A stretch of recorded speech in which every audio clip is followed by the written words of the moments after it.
Football game here on 92.1 FM, KRLS Knoxville Pella. It is 12 o'clock straight up. St. Norbert won the toss. They have elected to defer until the second half, and kicking off will be Chris Griffith.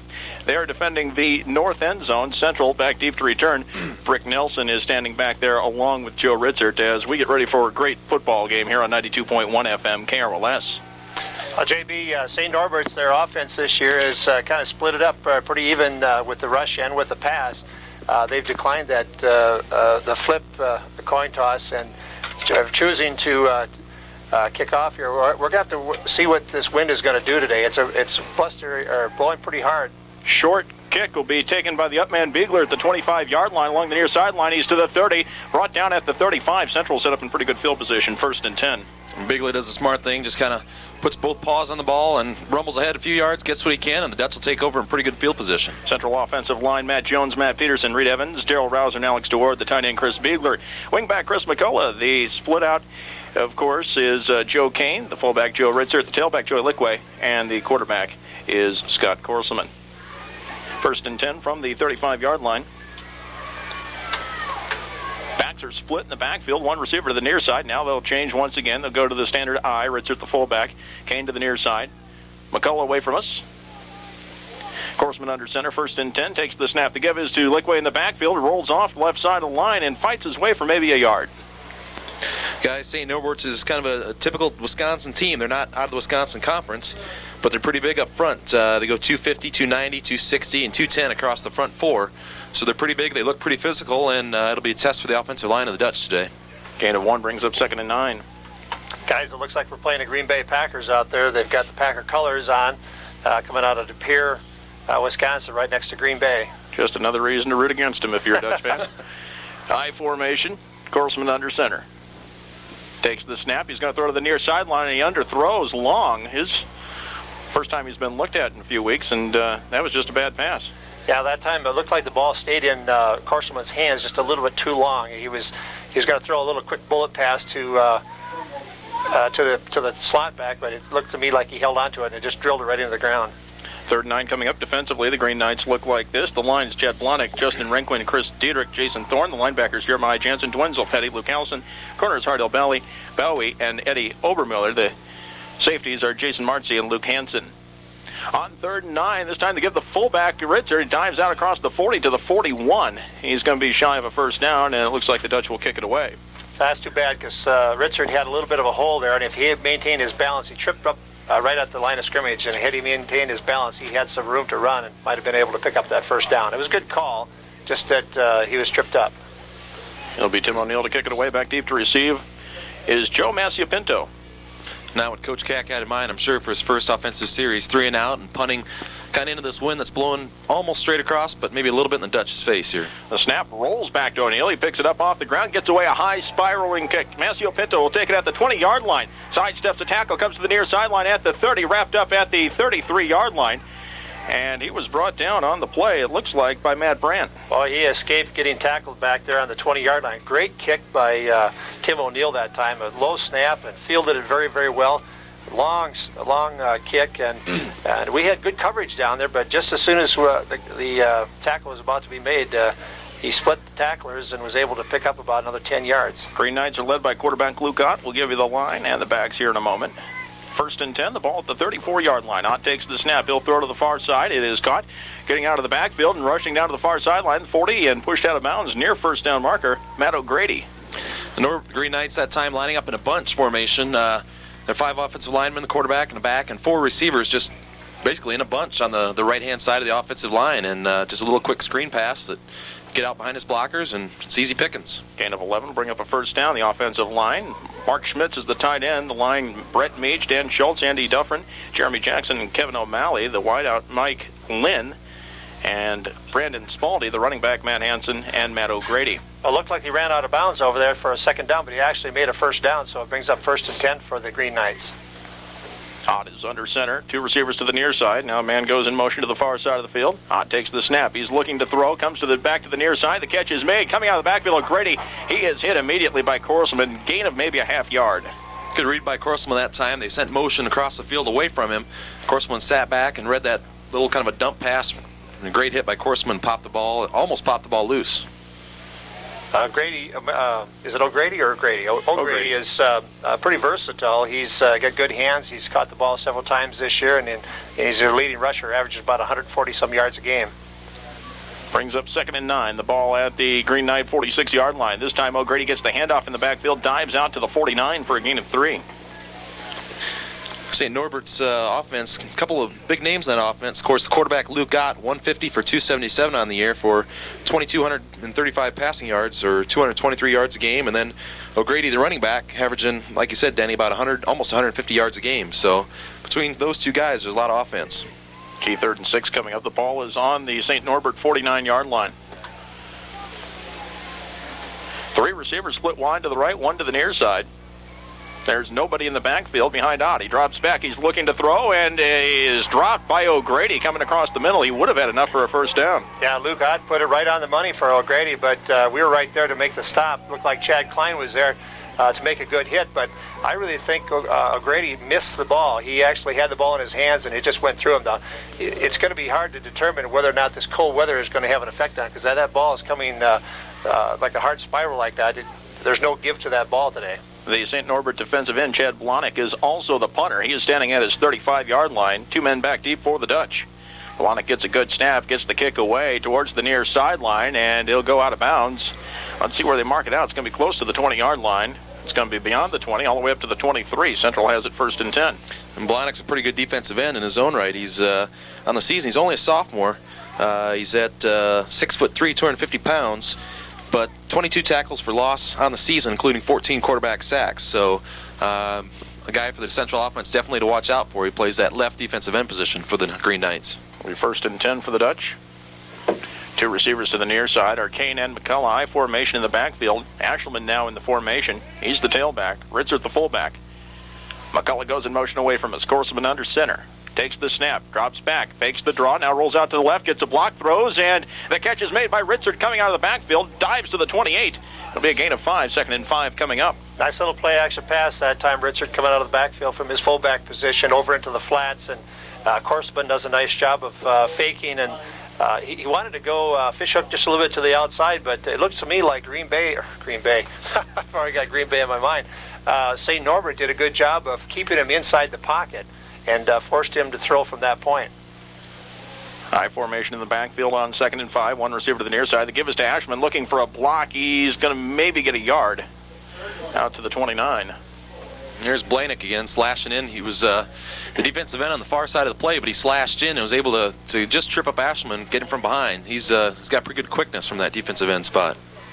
Call it 3rd and 4 coming up. The ball is between the 29 and the 30 on the far hash.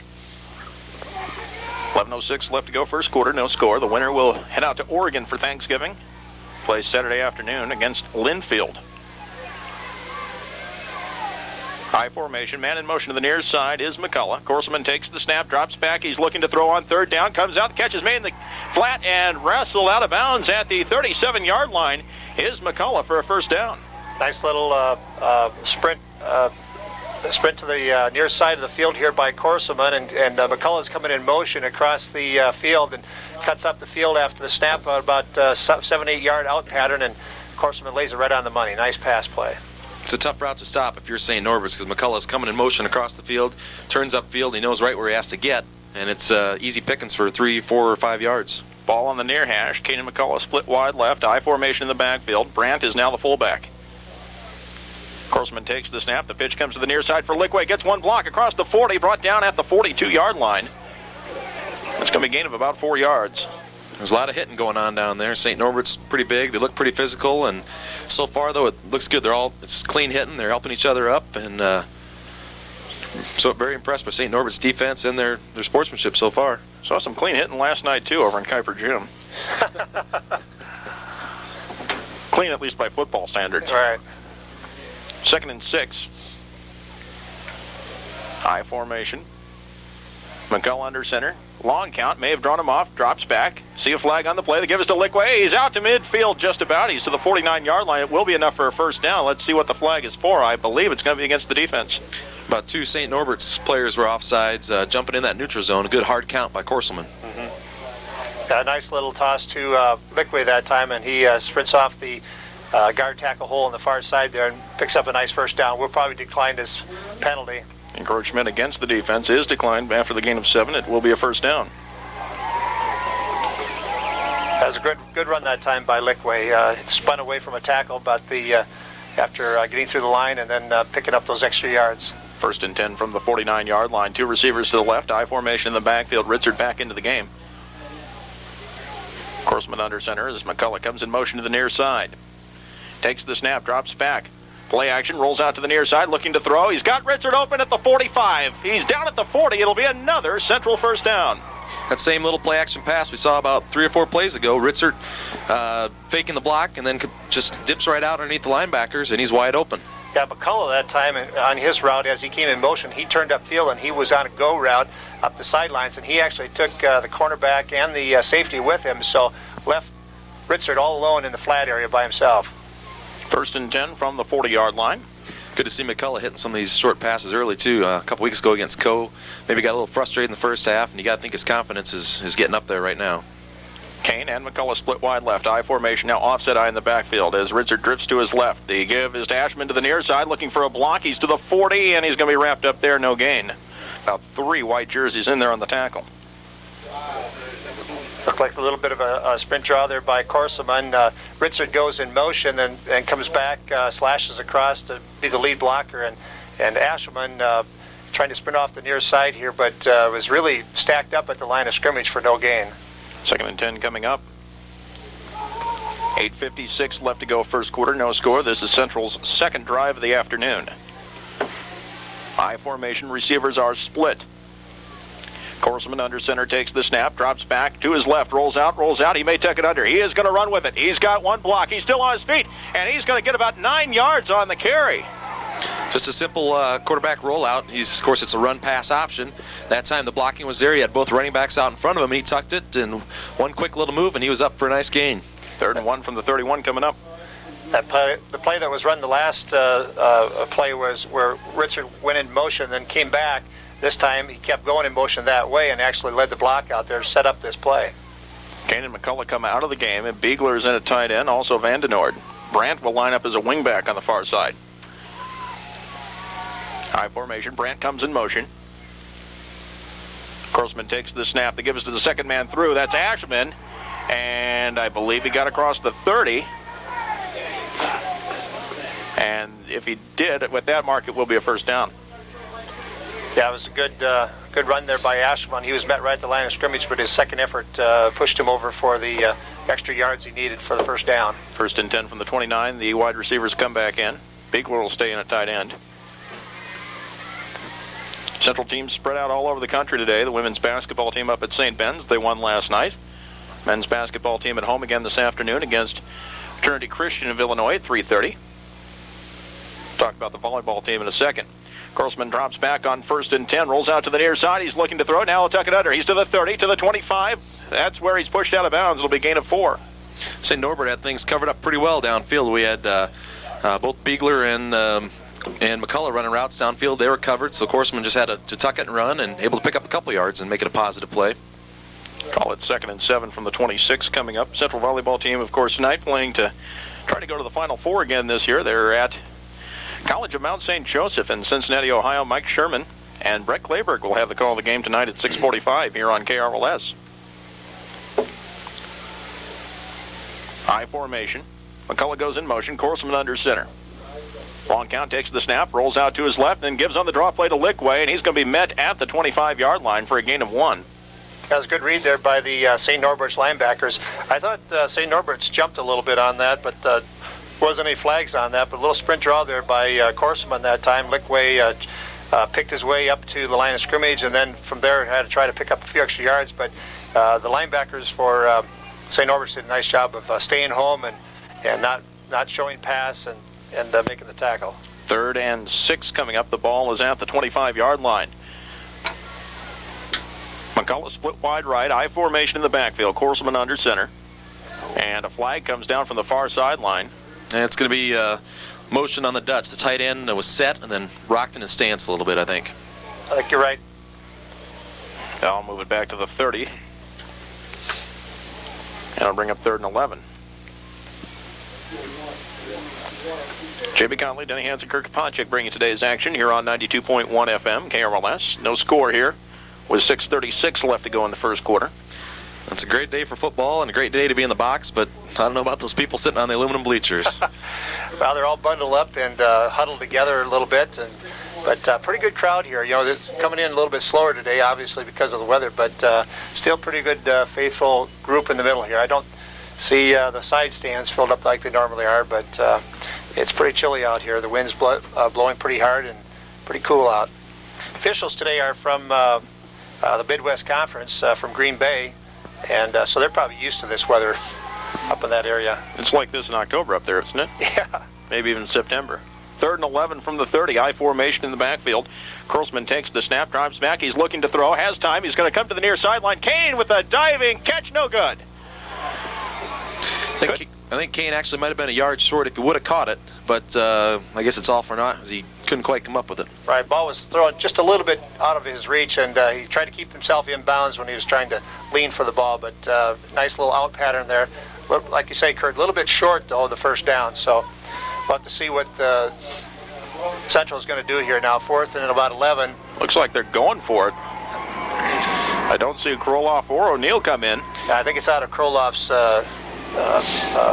range right here. Obviously, kicking into the wind would be pretty hard for him to reach this.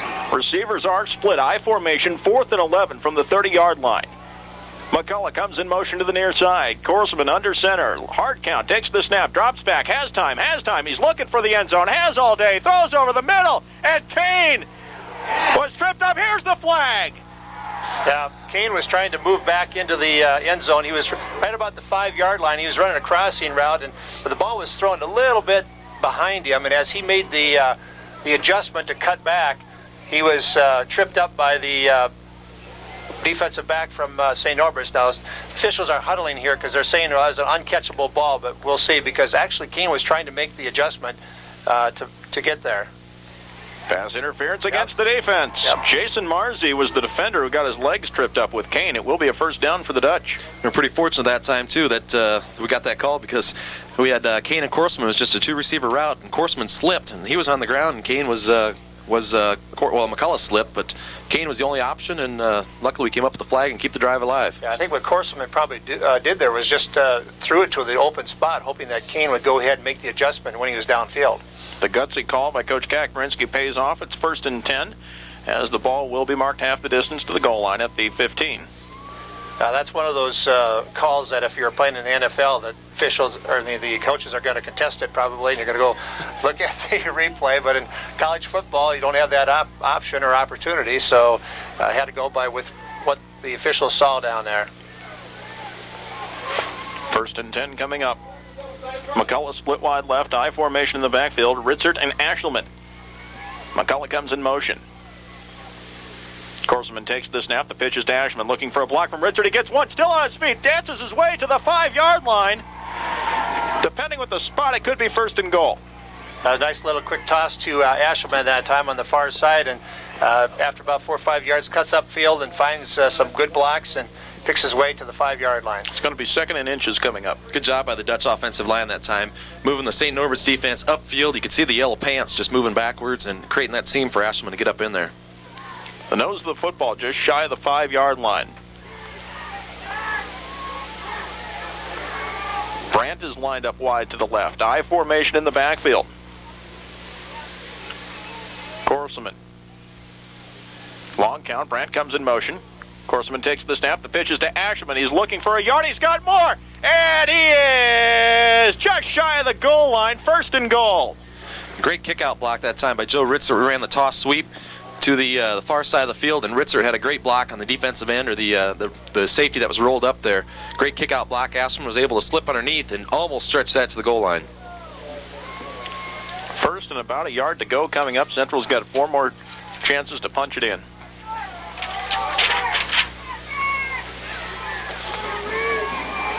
I formation behind Korsman. It's a tight package. Brandt, the wing back on the near side. Takes the snap. They give over the middle. Touchdown, Joe Ritzert. Just a little quick give to Ritzert right up the middle, and a nice little hole there, and he slices in for the touchdown. Central takes the lead 6-0, 5:22 left to go here in the first quarter. And that's a big touchdown, guys. St. Norbert on the year has scored 80 points in the first quarter. Through 10 games, they've only given up 6 points. This is the second touchdown they've given up in the season in the first quarter. Kroloff will try the extra point. He is 30 of 30 on the season. And obviously a school record. Kane will hold. The ball is down. The kick is up. It's got the distance, and it is no good. Yeah, he got a little bit behind, underneath at that time, and just kind of punched it up. I think he was, I'm not sure what he was trying to do there. Central leads 6-0. The Dutch will kick off. 2 men back deep to receive for St. Norbert are Brandon Spalding and Jesse Augustine. Now that ball now, you see Tim O'Neill out there really trying to put pressure on that ball. He's squeezing it and trying to soften it up a little bit.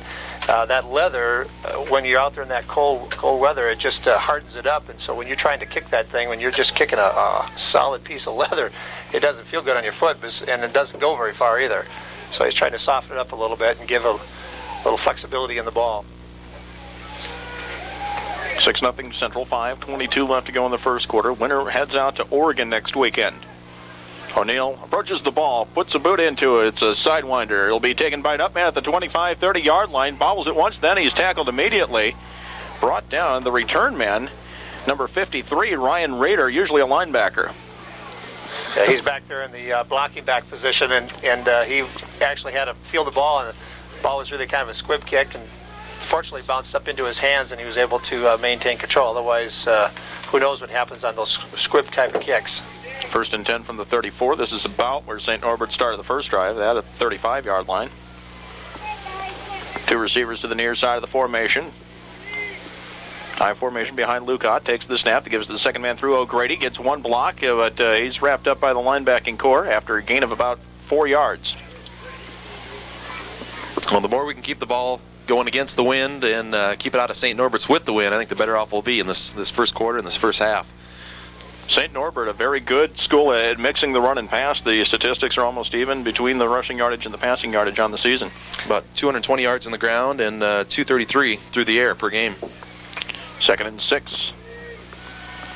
2 receivers to the near side, 1 away from us, 1 lone setback. Ott drops back, looking to throw on second down, has time, goes to the far side, and that is caught at the Central 42-yard line. Coming away with the catch for St. Norbert is Ryan Russell. Yeah, Ryan Russell just found the seam there that time. Ott, the quarterback, went into a shotgun, brought O'Grady out here to the slot back position, and he had quite a bit of time. We really didn't have a good enough rush on that time, and he was able to find Russell over in the seam on the far side. Well, it's a 20-yard catch by Russell, only his 5th catch of the year. 2 receivers to the near side on 1st and 10 from the 42. Ott drops back, throws over the middle, and the catch is made at the 30-yard line. Tripped up, brought down at the 22-yard line. Brandon Spalding.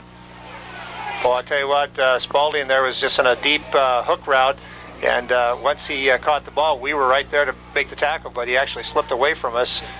We had pretty decent coverage on it, but he was able to maintain the hold of the ball and scamper for the first down. That goes for 19 yards. 1st and 10 from the Central 23-yard line. Snyder actually had a hold of Ott when he got rid of that ball. Second earlier, and Ott would be tackled for a loss. Offset eye in the backfield. Ott drops back and hands off to O'Grady, looking for a block on the sweep to the right side, and he's going to be wrapped up, met at the line of scrimmage, maybe a gain of 1. Big Nate Hansen in there from his nose guard position was able to slice through there and get Ott a little bit from behind, or O'Grady from behind. Good job of stringing out the play that time. We had 4 or 5 red shirts that were over there making that play go stretch it to the sideline, and then finally collapsed on him. 2nd and 9. Paul is on the 22-yard line. I formation in the backfield. Lucott steps up under center. 2 receivers to the right side. Takes the snap, drops back, gives to O'Grady. O'Grady tries to reverse direction to the near side. He'll get a gain of 1 before he's wrapped up by about 4 red jerseys. Bonema's in there, Korselman's in there, and a couple others. Good job on defense that time. This is going to be a good test for the Midwest Conference and the Iowa Conference. In the Midwest Conference, Grinnell College sits in that conference, and Coe and Cornell used to be in there, now in our conference. Coe was always a strong contender in that conference. St. Norbert's now the last couple of years has really been tough. Three receivers to the near side on 3rd and 8. Ott drops back, has time, wants to throw a screen pass, now comes back to the near side, and it is up in the air and drops to the ground. Nick Lannis couldn't hang on to it. And Lannis had it. He had some running room, too. If he could have caught that, they faked the screen to the right side and then came back with a little, almost like a bubble pattern underneath on the left-hand side, and he had some room to run, but just couldn't hold on to it. And now it looks like St. Norbert will go for it on 4th and 8.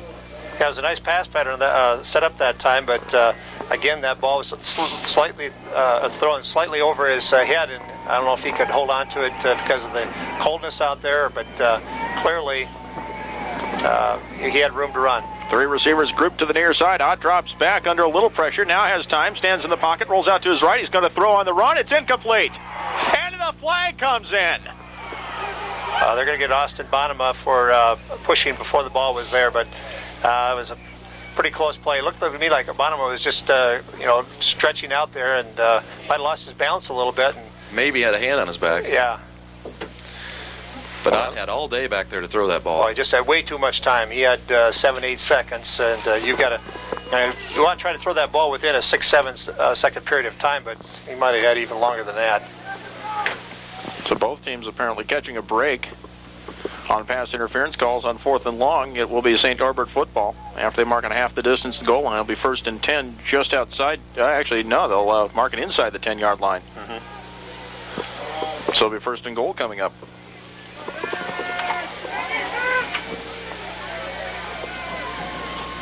High formation in the backfield. Ott pitches to O'Grady to the right side, gets to the 10, has a block, and he's wrapped up about the 8. A little bit of fighting for the football there, but it will be bring up 2nd down and goal. Steve Perkins in there at his end position too did a nice job from his from his defensive end position coming up there to force Ott or O'Grady to go inside, and did a nice job of maintaining his position. 2nd and goal from the 8-yard line. Denny's lips are going numb here in the press box already. It's only the first quarter. Ott drops back on 2nd down. He wants to throw to the end zone. Throws a jump ball up there. The intended receiver apparently was Nate Korselman. It falls incomplete. Well, just a fade pattern that time. Threw it to a spot, the corner of the end zone, and hoping your receiver can go up and get it. But just couldn't quite get the position of it down here in this wind. Mike Lynn was the closest Green Knight player to the football, and it was about good 5-10 yards beyond him. 3rd and goal from the 8-yard line. High formation. Ott steps up under center once again. 2 receivers to the near side. This time fakes the handoff to O'Grady. He's looking to throw. Has time over the middle, and it is caught. Touchdown. That is Mike Lynn with the touchdown. We're tied at 6. Well, again, Ott had all day back there. Just sit in the pocket and just pick apart the central defense, wait for the receivers to find those open areas in the zone, and that's exactly what he did. He had no pressure on him. Extra point attempt coming up. It'll be Chris Griffin to kick.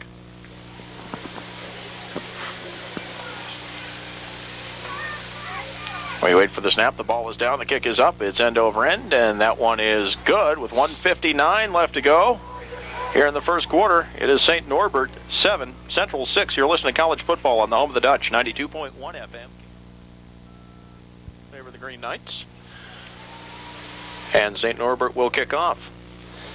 We're talking here just during the break that probably Central's going to have to be thinking about maybe doing some type of a stunt in their defensive line or from their linebacker positions, because Ott has had way too much time to pass the ball in there, so they're probably going to have to do something in the next series to see if they can force Ott to throw the ball quicker. It'll be Griffin to kick it off for the Green Knights. Back deep to receive, Brick Nelson and Joe Ritzert. And so far for the Green Knights, no success running the ball. Kind of looking at JB's stats here so far for the Green Knights, and 5 carries for 10 yards. 5 carries, 10 yards. So we've done a nice job of keeping O'Grady down. He really isn't as prolific of, at least, who knows in this weather too. And we haven't played the whole game yet either. But like a Tyler Moster from the conference, really a tough running back, can really juke you out. We haven't seen that come from O'Grady yet. We have seen him make a couple catches though too for 12 yards. Right. So it's pretty versatile. They move him out to the slot back and use him all over the field. We await Griffin's kick. He approaches the ball. This time it's a little bit longer than his first kickoff. It'll be taken at the goal line by Nelson. He's to the 10-yard line along the near hash to the 20. Tries to cut back to the middle field. He slips at the 24. And Central will set up 1st and 10.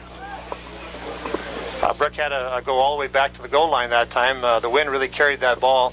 Caught it about the 1-yard line and was able to sprint up to the 20-yard line. Once he hit the 20-yard line, he was trying to cut back against Green a little bit, lost his footing, and fell down about 24-yard line. 1:50 left to go in the first quarter. Central trails 7-6. To the near sideline, McCullough Kane. I formation in the backfield. Corseman takes the snap. The give is to Lickway. He's got a little bit of room. He's out to the 30-yard line, still on his feet to the 32.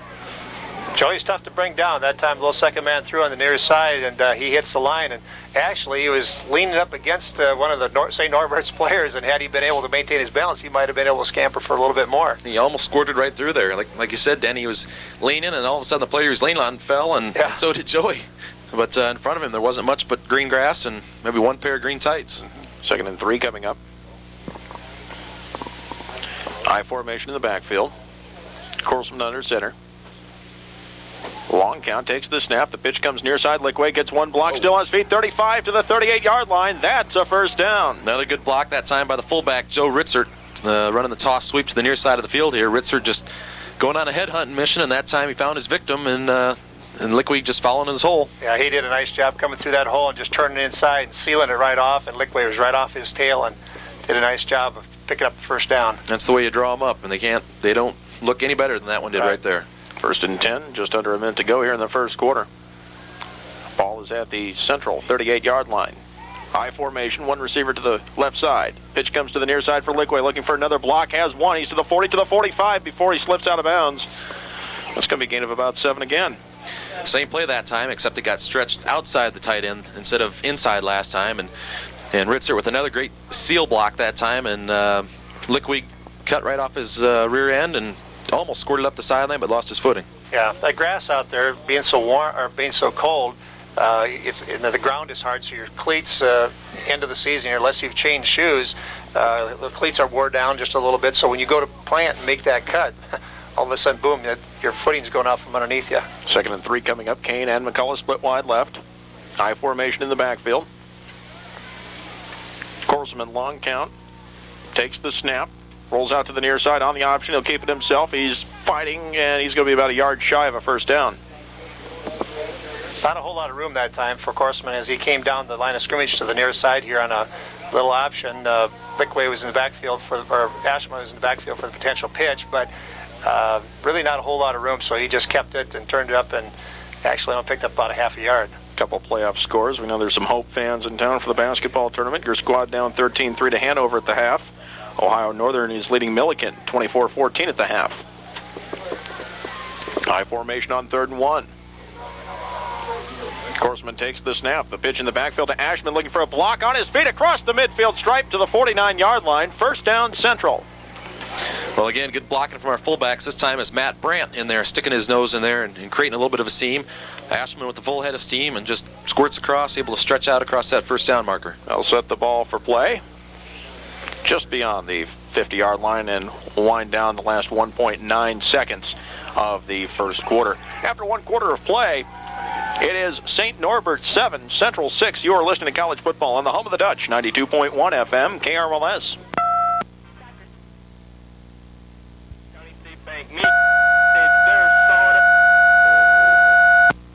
Welcome back. J.B. Conley, Denny Hansen, Kirk Kaponchik bring you playoff football here on 92.1 FM, KRLS, as we had a few more layers of clothing here between quarters.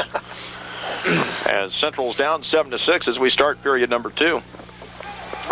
Well, the Dutch have to be pleased with how they've been running the ball so far in this series. So we'll see what they do when they come back this second quarter. Central now going right to left, I formation in the backfield. The give is to the first man through. Brandy's got some room to go. He's to the 40 before he's brought down. A gain of 9. It will be 2nd and 1. They ran right past the line of scrimmage, right by the defensive line that time. Matt Brandt took the handoff, and he had been leading the play each time with blocks by the fullback, and just did a nice job of picking up not 9 yards. It'll be 2nd and 1 coming up. The ball just shy of the 40-yard line. Two receivers to the near side. Kane the wide out. In the slot is McCullough. I formation in the backfield. There's the snap. The give is to Lickway. He's looking for a block. He should have a first down. Now they may end up measuring this one because it looks like it's right on the down marker, but could be the nose of the football is going to declare the first down. We'll see what the official says here. Yep, first down. Little second man through that time by Joey Lickway, and he was met right at the line of scrimmage. Credit the defensive line for St. Norbert's for stacking them up there right there because they didn't give much more than that half a yard we needed. Lickway 9 carries for 37 yards right now. First and 10. Ball at the 39-yard line of St. Norbert.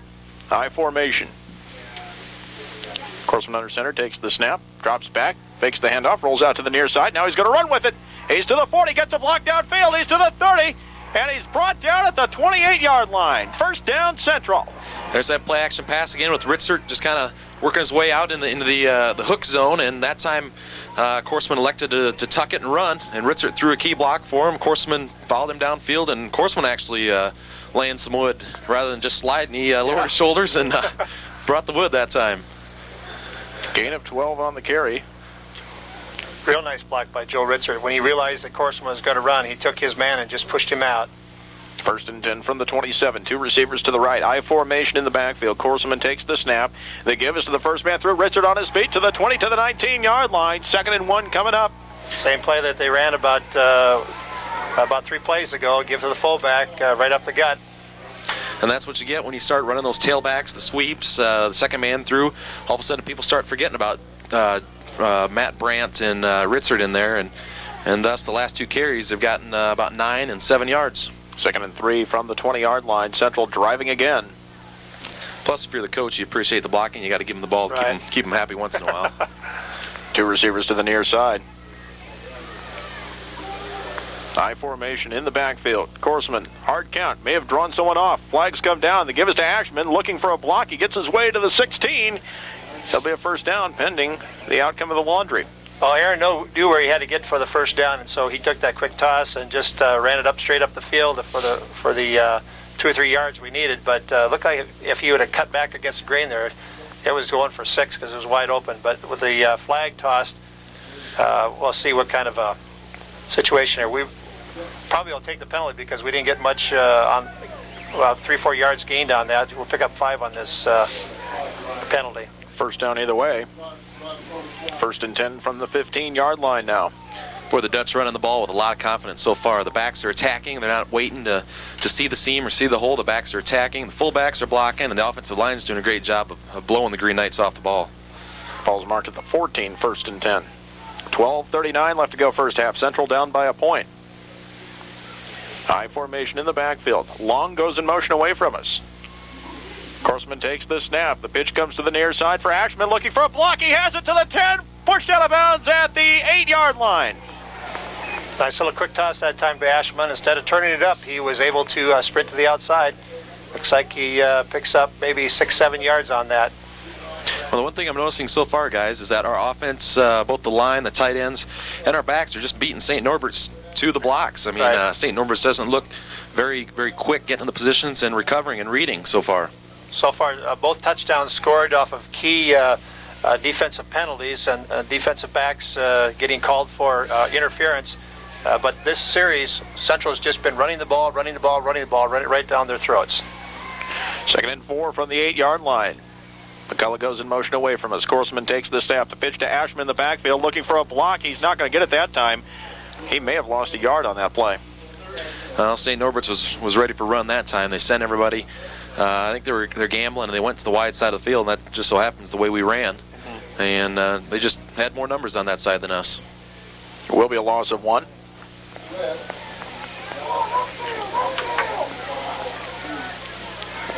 Well, so far the Dutch haven't thrown the ball this series, and we'll see what happens here. It's 3rd and 5. We're in 4-down territory, so we can run it a couple times here. Central already has 24 carries for 90 yards.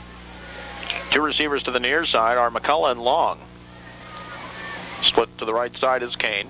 Corseman takes this snap. The give is to the second man through. On his feet, Ashman fighting his way, and he gets to the 5-yard line. Needs to get to the 4 for a first down. He's going to be about a half yard short, it looks like. Yep, little sprint draw that time. Actually, that was Lickway on the carry, excuse me, not Ashman.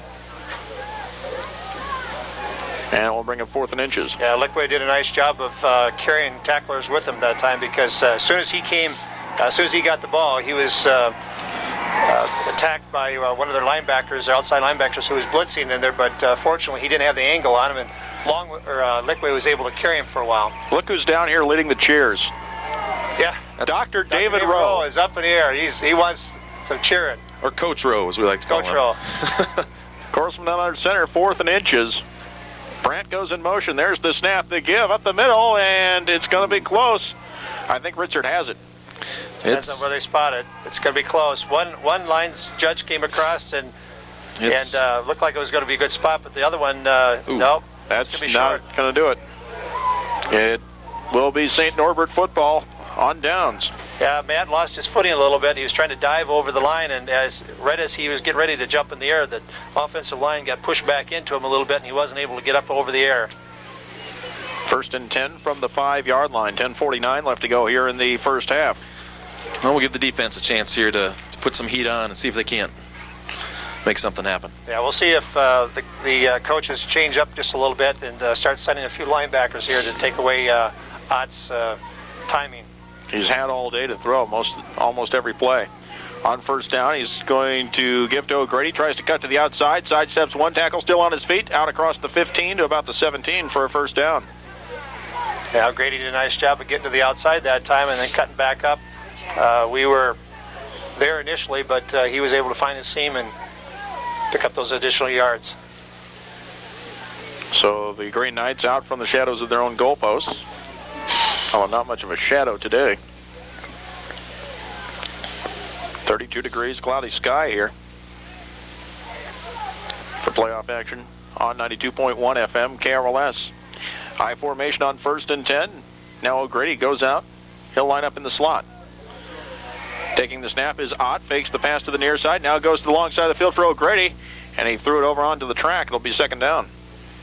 Well, he tried to get O'Grady out there standing by himself. O'Grady went in motion and ended up over on the sideline there, and it forces our defensive backs to adjust, forces the cornerback to shift over and take him. He had been taking the wide out, and but fortunately our defensive backs did a nice job of adjusting, and Nate Corseman was right there, so the quarterback really had to throw that ball away. 2nd and 10 coming up, the ball on the 17-yard line. Green Knights put a receiver to either side, I formation in the backfield. The pitch goes to O'Grady, looking for a block, still on his feet. He's going to have nothing. Good job again by the defense pursuing and getting there and cutting off O'Grady before he could even get going, really. That time again, they're not running plays. They're not doing as good a job of stretching out the central defense. Of course, when they pass, they're spreading everybody out and stretching us apart. But the runs, we can really focus in and cover those gaps. And so far, the central run defense has been pretty impeccable. 3rd and 10 coming up. Big play defensively for the Dutch. It's going to be a tight formation for St. Norbert.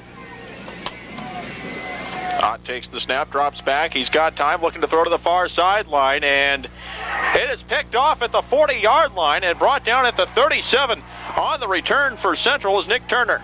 Nick Turner from his safety position there. He read the Luke Ott's eyes that time.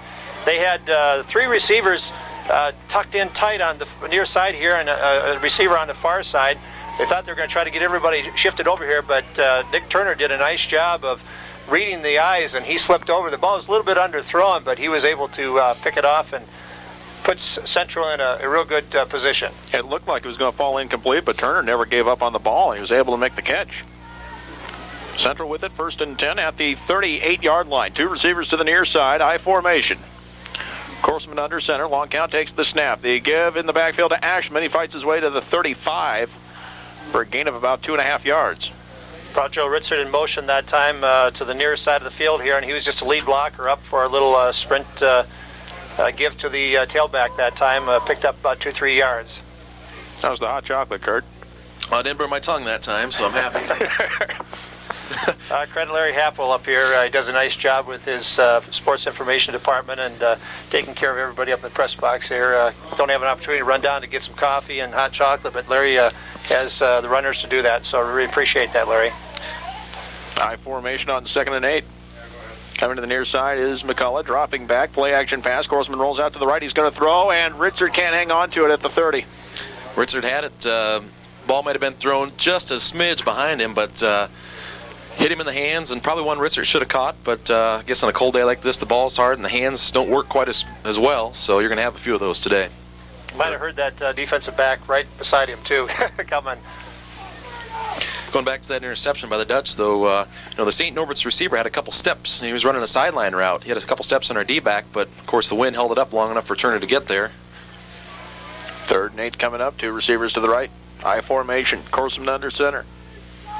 Takes the snap. He gives to the first man through on the carry. Ritzert gets to about the 32-yard line for a gain of 3. He'll bring up 4th down. Trying to catch St. Norbert sleeping just a little bit that time, just to give to the fullback up the middle, but St. Norbert's wasn't fooled by that, so they were able to make the good stop there after about a 2-yard gain. Brings up 4th and 5. And you wonder if Coach Cack wasn't planning on going for it in 4th down anyway, because he sent the players in there right away and maybe just wanted to get what he could on 3rd down to shorten up the 4th down play. Right. Central 1 of 2 on 4th down conversions so far, making 1 by penalty and missing 1 by inches.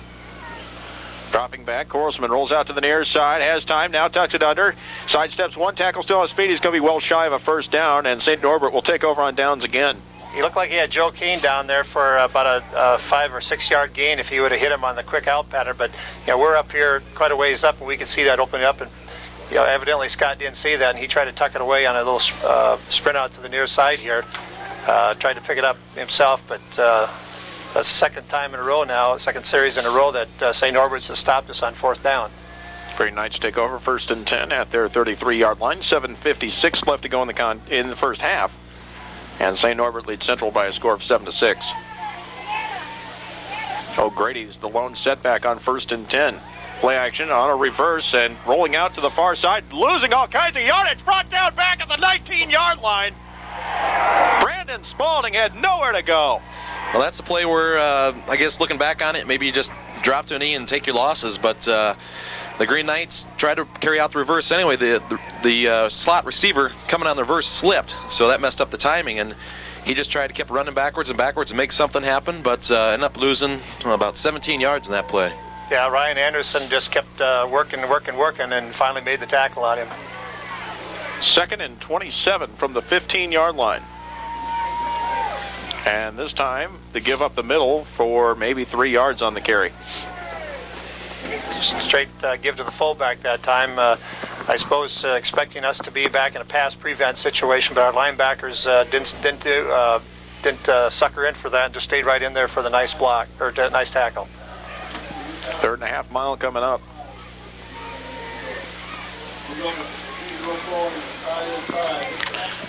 .648 left to go here in the first half. It's 7-6 in favor of St. Norbert. 3 receivers to the near side. Dropping back and going to be sacked back at the 10-yard line as 3 Dutch defenders got back there as well.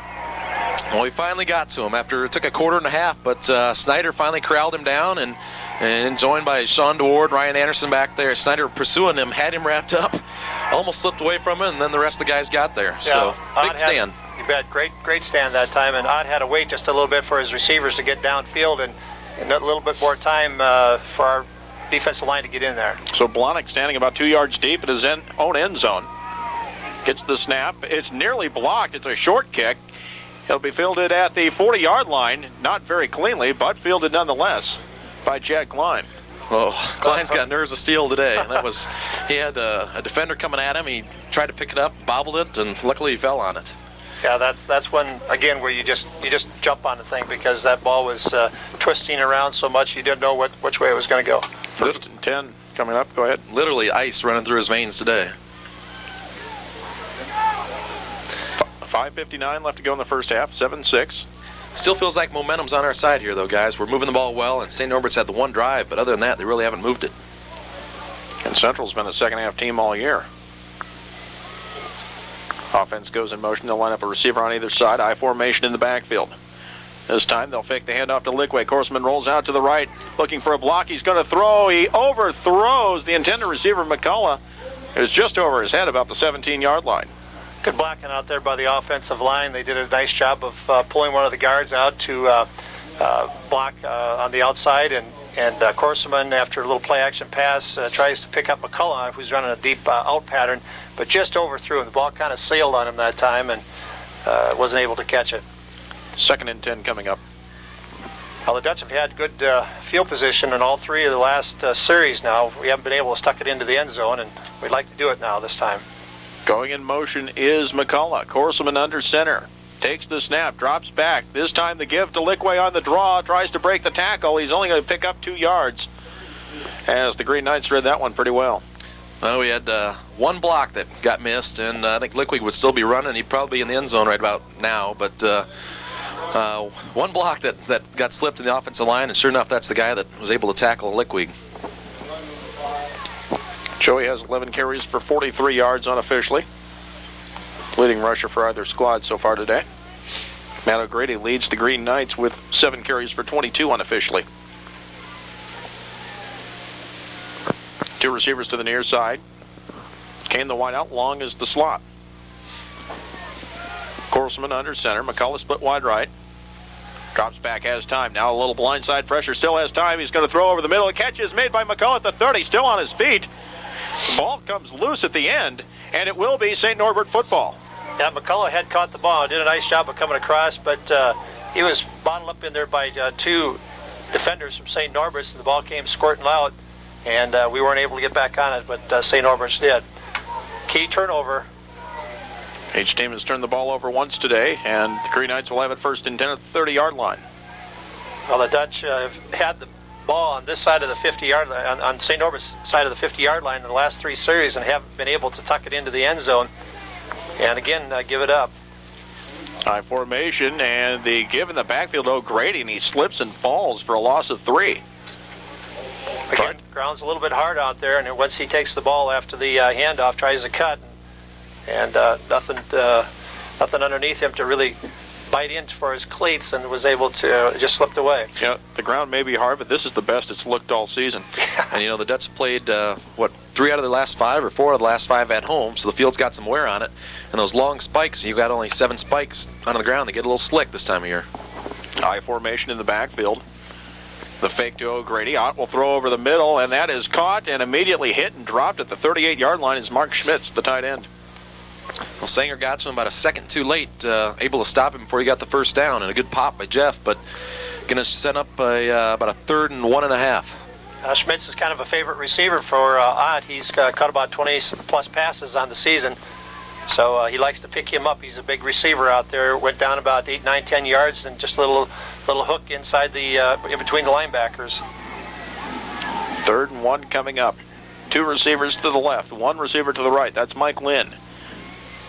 Now the lone setback comes out to the near side as well. That's Matt Hansen dropping back and blindside sack. Well, Snyder got him again. That's twice now in these last 2 drives that Snyder's been able to get there. Just coming off that defensive end spot and untouched that time. And there's probably not a faster defensive end in the conference than Snyder, somebody who's as good as at just pure speed rushing than Snyder. So Blahnik will have to punt again. Klein back at the 40-yard line. 3:23 left to go in the first half. Central down 7-6.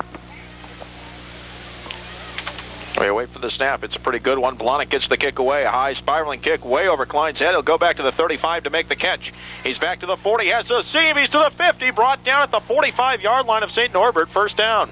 Nice catch there by Klein. Had to run back quite a ways to get to it. Caught a little bit over his shoulder, and then straight up the field and ran past 2 or 3 St. Norbert potential tacklers and able to pick up again. Now we start the ball right at about the 50-yard line. Good field position for the Dutch.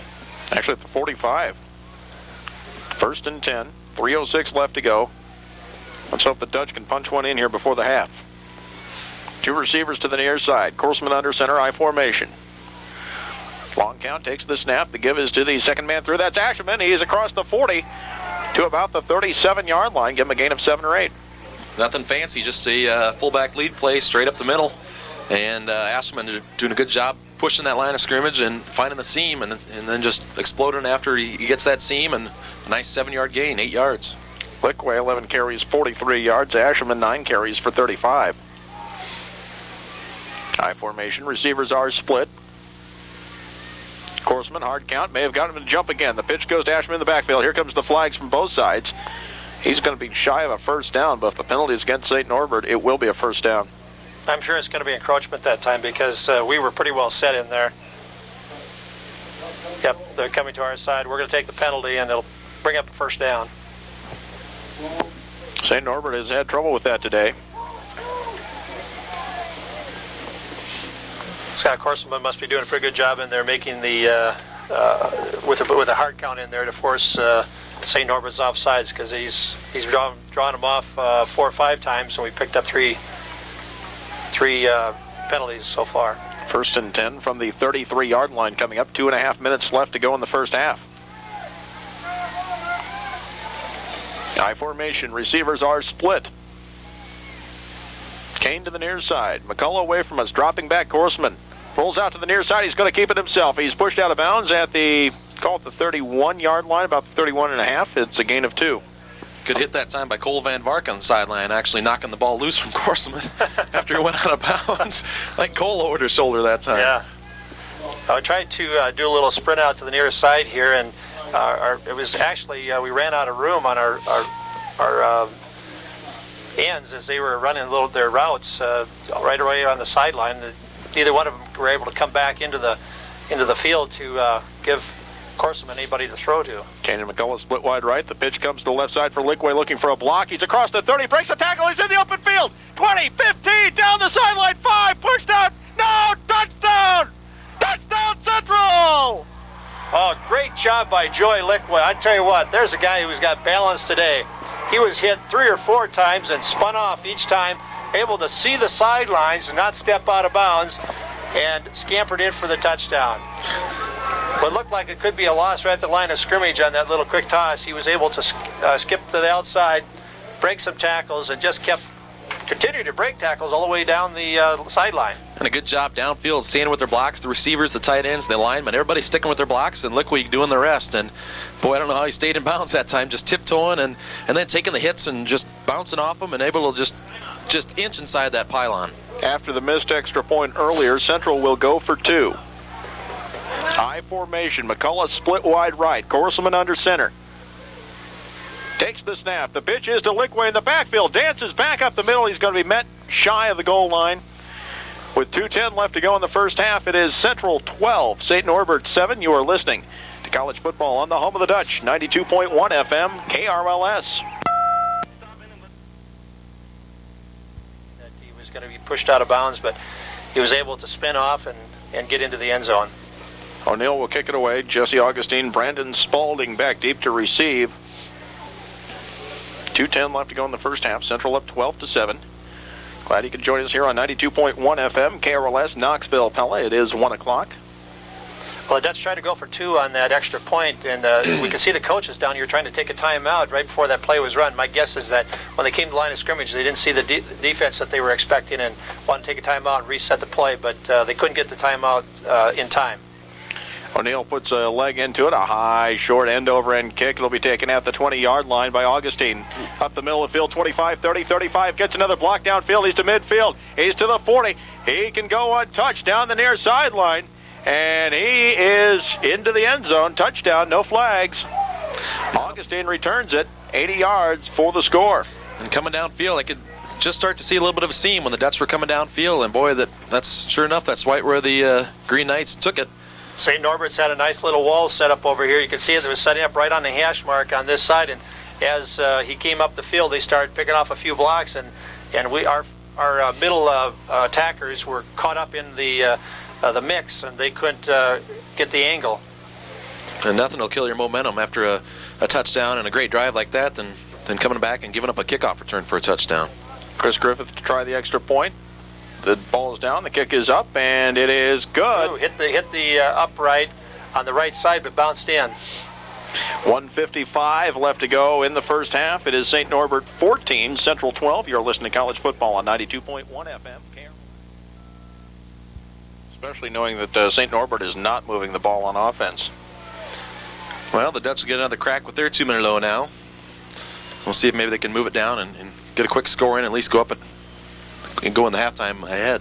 Yeah, the Dutch's safety valve that time on the kickoff seemed to get down just a little bit too far into the mix of the play and didn't have the angle on the runner as he was trying to get away. High kickoff will be taken at the 7-yard line by Brick Nelson. Looking for a block. He's out across the 25. Loses the football. Central says they still have it. St. Norbert says they have it. Boy, Brick, right as he was getting hit, the ball came loose on him just a little bit, and Brick got it back. Yep. Fortunately, the Dutch got it back. Yeah, the football popped up out of the pile before some of the players did. And Brick he came into that pile and got turned around and kind of backed out of it without the ball. And boy, he dove right back in there after it. He knew he better not leave the pile without that. I was surprised that he was able to stop his momentum and get back on the pile to catch that, because I thought he was moving pretty fast north and south. He was close to scoring and breaking one loose the other direction. As it is, it'll be 1st and 10 at the Central 29-yard line. 1:46 left to go in the half.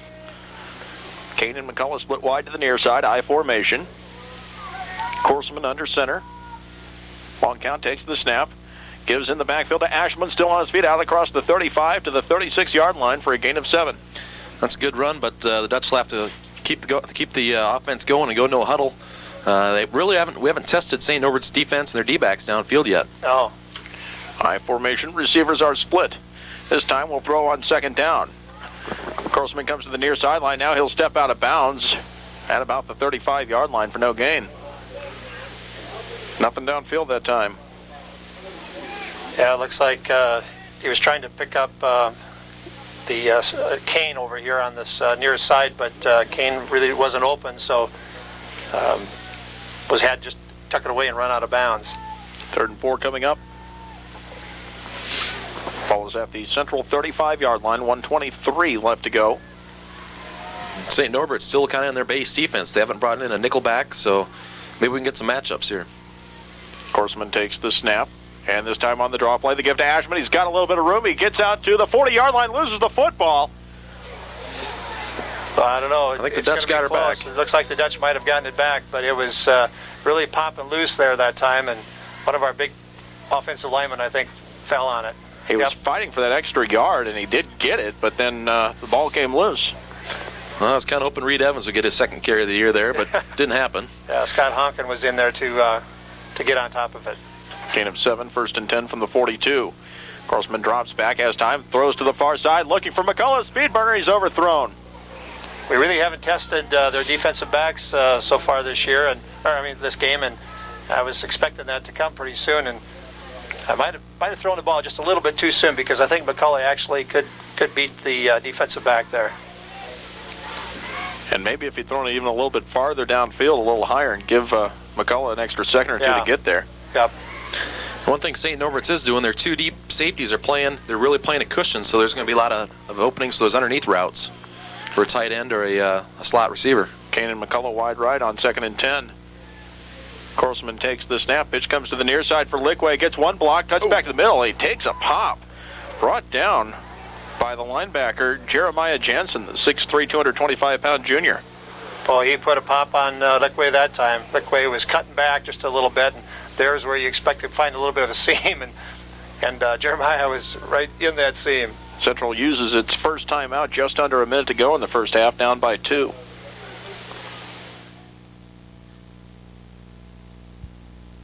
Tried to get the ball up the field and get it in field goal territory, but we've been kind of mixing run and pass in here, more run than pass.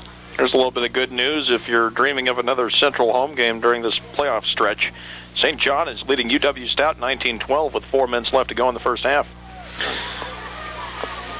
St. John, of course, the lower seed there, and if Central and St. John were to meet in the regional final, that game would be here. 3rd and 7 from the 45-yard line. I formation, receivers are split. Korsman takes the snap, drops back, under pressure, gets away from the tackle. Now he's going to throw long down the field, overthrows the intended receiver. It's nearly picked off. Back deep there was Jason Martzek. It slipped through his hands. Yeah, McCullough was on kind of a deep route pattern that time, but then when the ball wasn't coming, he turned around, started coming back just a little bit.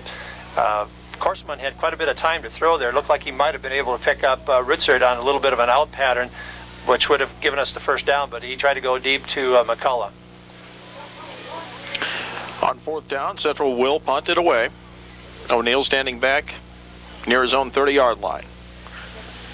One man back to return for the Green Knights. The kick is a high spiraling kick. A fair catch will be called for. It'll roll out of bounds. No, it stays in the field of play, then rolls out at the 3. Oh, Tim O'Neill did a great job of kicking that time. Nice little spiral, hit at about the 15-yard line.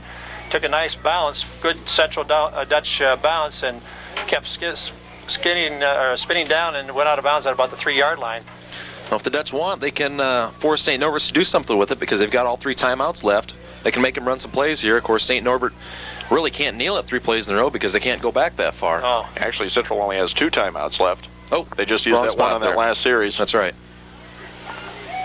But they are back on their own 3-yard line. Ott takes the snap. They give in the end zone to O'Grady. Breaks 1 tackle, gets out to the 5 before Bonema brings him down. 2nd down coming up. And a timeout is called. Dutch take the timeout. Well, it's good to see St. John's beating Stout because after the way that was in the regional final. Semifinal, of course, next week out in Oregon. And Bethel hosting Pacific Lutheran today up in Minnesota. That is probably going to be a shootout. Of course, besides this game, Linfield has the bye this week. We can go over some of the other regions in halftime. 35.5 seconds left to go here in the first half. It's 14-12 in favor of St. Norbert. The Green Knights break the huddle. And they'll run just right up the middle on 2nd down on a quarterback keeper out to about the 8-yard line. And finally, Central brings them down. You can see the Dutch trying in there doing anything to try to strip that ball. And they've got nothing to lose. And timeout is called. That'll be the last Central timeout with 24.2 seconds left to go in the half.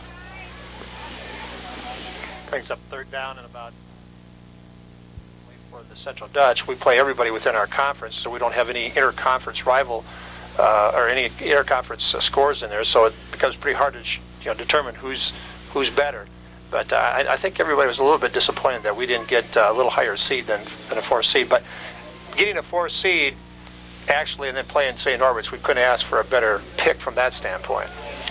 They'll take a knee on 3rd down, and that will be the last play of the first half. Through 30 minutes of play, it is St. Norbert 14, Central College 12. You're listening to college football on the home of the Dutch, 92.1 FM, KRLS, and around the world at www.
Fingers a little bit.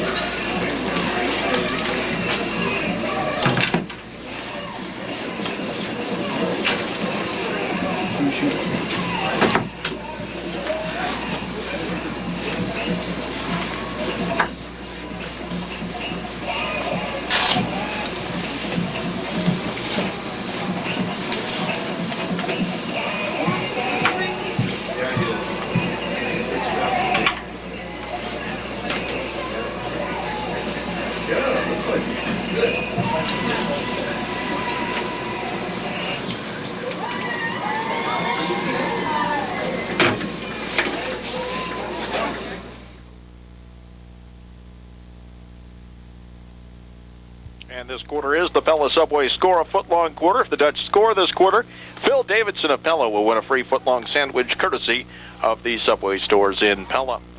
Central College will kick off down 14-12. 2 men back deep to return for St. Norbert. Jesse Augustine and Brandon Spaulding standing back at the 10-yard line as we await the kick from Tim O'Neill. Central defending the north goal here in the third quarter. O'Neill's kick is a high end-over-end kick towards the near sideline. Spaulding will take it at the 5-yard line. Hayes to the 10, to the 15-yard line, gets one block to the 20, 25, wrapped up at the 27 and brought down. Got a flag down this time. Can't tell exactly what the play is, but it's got to probably be a holding or a illegal block downfield here. Looked to me it happened. It is holding. It was holding, good. I was watching the Central kickoff coverage that time, and boy, they had 3 guys coming down in the same lane that time. I thought maybe St. Norbert's was going to shoot that gap again. There was an opening there, but luckily we had the flag and the tackle. 4th penalty for 28 yards against St. Norbert. Central's been charged 2 times for 17.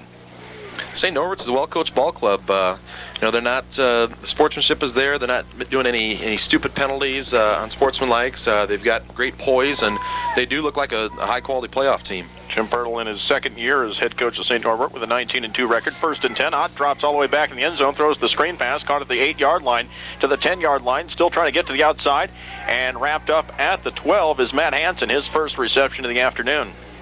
Well, if you're St. Norbert's, that's a good call because the Dutch defense, they're an attacking defense. They don't wait.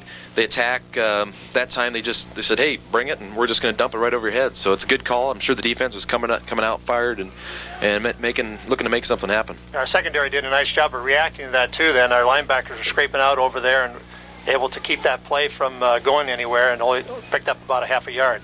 2nd and 9 from the 11-yard line. I formation in the backfield. 2 receivers to the near side. Luke Ott steps up under center, drops back, now hands off to O'Grady, and he's tripped up in the backfield, dropped for a loss of 2. Looks like we had looks like 33. Brian Goodike was in there. Brian did a nice job of slashing in there and breaking up that play. Tried to run a little draw play on us, and nothing doing. The Central defense is coming up field hard, but they're not coming out of control. They're able to maintain their rush lanes and stay in their lanes and change directions when they see that the misdirection, screen, or the draw coming at them. 3rd and 11 coming up. Central trails 14-12, early going third quarter. St. Norbert's going to have to take a timeout here. They're running out of time on the play clock. Down to 4.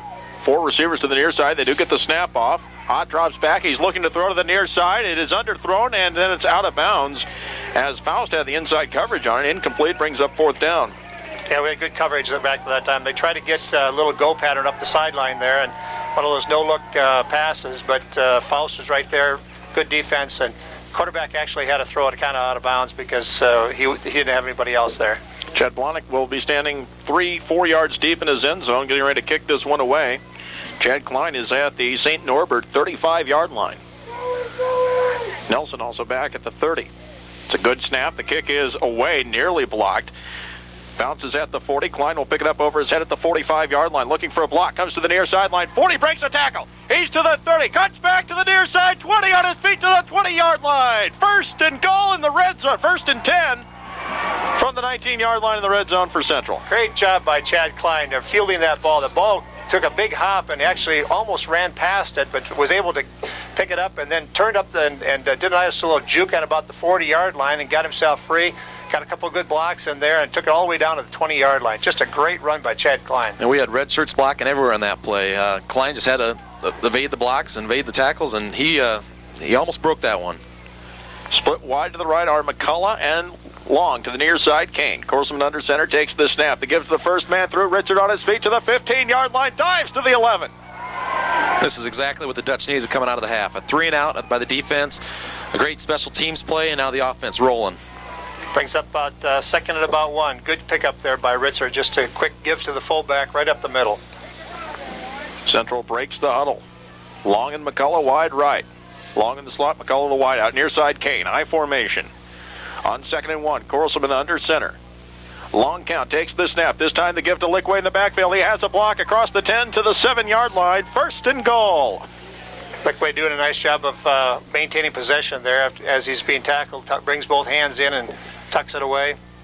Good enough for a first down. Bigler and Vandenoord come into the game. Long will come back out. Kane will also come out. The Dutch been trying to go to that spread formation when they have 3 receivers and spread the defense out and run it. Now they're just going to hunker down and go with the big uglies in there and just try to rumble right over them. First and goal from the 7-yard line, I formation. McCullough split way out to the right side of the formation. Korsman takes the snap. Pitch comes to the near side. Lickway gets one block across the 5 to the 3. Little quick toss to Lickway that time and cuts upfield off a nice block inside there to about the 3-yard line. Fellas, you can just feel momentum just roaring around our side and just pushing us in the end zone here. Can you smell that sub, Phil Davidson? We've given subways away every game but one, right, JB? I think we failed to do so in the Upper Iowa game, but I think every other contest we've given one away. I formation. Korsman under center, second and goal. The ball marked outside the 2. This time, the give to the near side. Ritzert on his feet. Gets down to the 1. I think it was a little quick toss that time to Lickway. You're right. And he was tripped up right at the line of scrimmage and kind of lost his footing and wasn't able to get a good dive in there. I think if he would have had his footing, he might have got in for the touchdown. I think right here you just go with your offensive line, you tighten the splits down, you just give it to Ritzert straight up the middle. Yep. 2 plays to get 1 yard. Third and goal coming up. Let's not take it to 4th down. We turned it over twice on downs in the first half. I formation, 3rd and 1. Korsman under center, long count, takes the snap. This time the pitch to Lickway. I don't think he got in. Same play that time, but they were able to slash off. Their linebackers were able to slash off and take him right at the line of scrimmage and gain of about a half a yard, so it brings up 4th and about a foot. The nose of the football is just shy of the white chalk of the goal line. Big number 72 in there, Justin Renquin from Green Bay, 6'4", 290. 4th and goal from the 1. Korsman under center, the sneak, and he's in. They got to give it to him. They got to give it to him. No signal yet. Oh my goodness, he was way over the line. He had to be over the line. Raise him up, buddy. The official wants to raise him. Oh my goodness. The officials are going to talk it over. Korsman was clearly in the end zone. Yeah. You know, there's no doubt. I'm really surprised at that. He had a surge there, and he was way up over the line of scrimmage. I think the longer they wait, the less likely we are to get a touchdown out of this one. Right, right. Well, the ball has to cross, even if your head goes across. Touchdown! Boy, it took forever to figure that one out, but I couldn't. Not sure why it took so long, but clearly his shoulders, head, and ball were over the line of scrimmage. Needless to say, that won't be my touchdown call of the game coming up later. It took too long. But Central has reclaimed the lead with 10:02 left to go in the 3rd quarter. It's 18-14. Congratulations to Phil Davidson. You have won a free foot-long sandwich courtesy of the Subway stores in Pella. We'll get that mailed out to you. A certificate, not an actual sandwich. The Dutch are getting ready to kick the extra point here, but the referee is still over there talking to Coach Jim Pirtle from St. Norbert. So I'm sure he's saying, you know, how can you make that call when you took so long to make that decision? How is it that someone didn't see that immediately and make the call? And this is a little bit of a stunner, I guess. O'Neill will try the extra point instead of Kroloff. Well, I saw him stretching Kroloff out earlier in the 2nd quarter. You know, maybe the cold and inactivity, and then having to go in there and kick. It's easy to pull a muscle or something. Right. Got a score here at half. Bethel 10, Pacific Lutheran 7. That's a little bit of a shocker there too. That's a rather low-scoring game for Bethel. Right. So O'Neill will try the extra point. Kane will hold. The ball is down. The kick is up. It's got the distance, and this one is good. Central converts one for the first time today. 10:02 left to go in the 3rd quarter. The Dutch lead 19-14. You are listening to college football on the home of the Dutch. 92 left to go here in the 3rd quarter. Scott Korsman, a 1-yard touchdown run on 4th and goal, gives Central the lead, 19-14. Took the longest decision to make, or that was one of the longest decisions to try to determine whether it was a touchdown or not. My goodness. I couldn't believe that official, when the ball was over the line, didn't make the call right away. But well, they can't go to video replay, but maybe they go to audio replay. Just come up and call us, and we'll tell them what we saw. 10:02 left to go in the third quarter. O'Neill will kick it away. A high end-over-end kick, and it'll be taken at the 5-yard line by Schmitz. He's to the 10, to the 15, 20 on the near sideline. Gets to the outside. He stepped out of bounds at the 24. And Central will dogpile him at the 26 anyway, in case he didn't see it. Well, you know what, fellas, on that 4th and goal, you give it to Reed Evans. He produces for you. He's 1 for 1 on the year. I think they ought to go back to him. Yeah. I'm sure that's why he's all conference, too. Yeah. He outscored every other lineman in the league. 1st and 10 from the 26 coming up. 9:52 left to go in the third quarter. 2 receivers to the left, 1 to the right. Ott drops back, has time. Now he's going to throw long over the middle. Overthrows his intended receiver. It's nearly picked off by Brick Nelson. That time they're trying to hit their tight end coming straight down the field on a little seam route.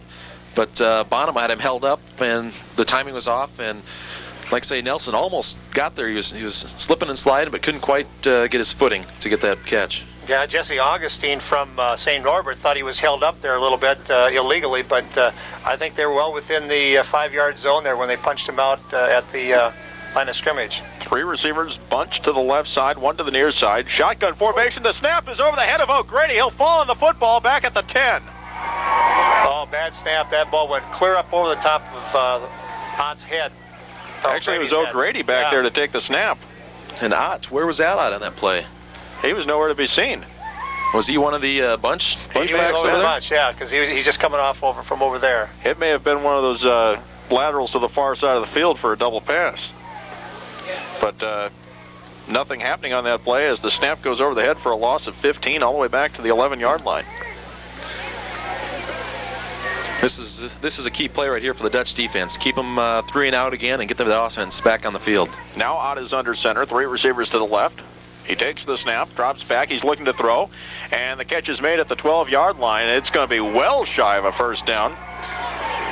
They took their chances that time, getting their running back out in the hooks out there, getting him one-on-one, but the Dutch defense was there to pursue, and they'll give him that little 2-yard route every time on a 3rd and 20. Yeah, Nate Corseman, nice job of defense there. Just came right up and made the nice stop. So once again, standing in his end zone, getting ready to kick it away is Chad Blahnik. Klein standing at the St. Norbert 40-yard line. Snap is a good one. The kick is away, and it'll bounce at the 40 and get behind Klein. He'll just let it go, and St. Norbert will down it in Central territory at the 48-yard line. That's where Central will set up 1st and 10, 8:17 left to go here in the third quarter. Kind of a boring punt return that time. Klein didn't try to make something out of nothing. Yeah, Chad was a little disappointed that time. He really hasn't had any good punts come to him, with the exception of the one that he had to kind of go over his head and catch it. But everything's been bouncing around there, and this one really took a screwy bounce, and he did the right thing about staying away from it. And when you look at time of possession, you may let 1 or 2 go over your head just to give the offense more time to move the football. I formation, 2 to the right side. Corseman, and we're going to get a flag on the play, as about half of the Central line jumped. Well, I think that was, I think the play was on 2 or on 1, and Reed was thinking 2. Reed Evans, the center, or something happened in the offensive line there to mess up their timing. Illegal procedure, the call against the Dutch. 3rd penalty, 22 yards. Bring up 1st and 15 from the 43-yard line. Central in the first half had a 2-to-1 ratio in time of possession advantage, and if they can wear down the Green Knight defense even more, that'll certainly help Central's chances of winning this ball game. Plus, it'll keep the offense off the field. 2 receivers to the right, 1 to the left on 1st and 15. Corseman drops back, hands off to Asherman. Tries to break a tackle, gets back up to the 45-yard line for a gain of 2. When the Dutch had their the 2 receiver splits to the far side, they really had the defense stretched out. Just kind of looking at the Green Knights defensive set, they had a pretty good gap between our center and our right tackle. But we came back the other way, and the pursuit was able to get to Ashelman. 2nd and 13 coming up. I tried to find out who St. Norbert was. I couldn't find him anywhere on the internet or anywhere the past week. Right? Yeah. 2 receivers to the right, 1 to the left. Corselman under center, I formation. Takes the snap, drops back. He wants to throw to the right side. He hits long at the 50-yard line. He dives forward to the St. Norbert 47. That is his first reception in about half a season. He's excited about catching that one. You know, after the injury against Loris, he comes back and feels has to recuperate. Now back out there on the field, feels pretty good about catching that 5-yard out pattern. That'll bring up 3rd and 6. Did that Loris punter that had the no backwards rolls, did he get all conference? I believe he did. We'll double check that here in a second. 3rd and 6 coming up, I formation. Corselman's going to throw, has time over the middle. The catch is made by McCullough at the 35, brought down at the 33. First down, Central. Nice little crossing pattern that time by Long and McCullough catches the pass right over the top of the middle. And Corselman does a nice job going back into the pocket and just picking up McCullough and throwing it right on the money. Nice first down. 1st and 10 from the 33-yard line. Got to talking about Kurt Long, and I remember us talking about the Loris punter had the long streak of all his punts rolling, taking Loris bounces. So 1st and 10 from the 34, I formation. 2 receivers to the right, 1 to the left. They give us to Lickway in the backfield. He'll fight his way to about the 31-yard line for a gain of 3. Straight give to the second man through on that far side, and Lickway got met at the line of scrimmage. Joey does a nice job of carrying tacklers with him. He doesn't look very big, but he can carry people on his back. He picks up about 4 yards on that play. 2nd and 6 coming up from the 30. Well, the Dutch are doing a good job, such a good job running the ball. You got to think sooner or later they're gonna suck that St. Norbert defense in and break a long pass here. Right. 2 minutes left. Ohio Northern leads Milliken 47-21.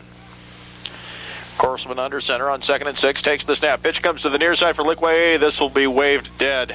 Yeah, our tackle on the near side here was in motion. He was about a half a count ahead. He was making his block on the linebacker before the snap was made. Procedure against the Dutch, 5-yard walk-off. Bring up 2nd and 11. And the all-conference punter is? Roberto Pino from Loris. The fellow with the 482 punts that didn't roll backwards, or some streak like that. Yeah, I think it was 70 punts, wasn't it? Something like that until he came here. Yep. Broke his streak of backward rolling punts. If that's all it takes to be all conference, I think Kurt would have gone out for punter. 2nd and 11. Kane goes wide right, I formation. Corselman barks out a signal to the right side. Takes the snap. The give is to Lickway in the backfield. Still on his feet, rolling off the pile inside the 30, and then he'll be pushed back. They'll give him progress to about the 29, I imagine. You know, Yep. They're going to give him just on the other side of the 30-yard line progress. I did come to Central as a punter, but those low-numbered jerseys, I couldn't get them to fit me. So they stuck me with 59 and said block. Well, Blahnik's wearing 50.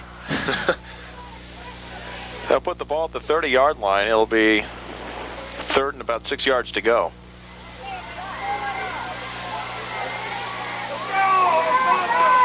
I formation, receiver split to either side. Corselman under center. Long count, takes the snap, drops back, has time, rolls out to the right, screen pass. The catch is made by Lickway. Dives for the sticks, he has it, 1st down.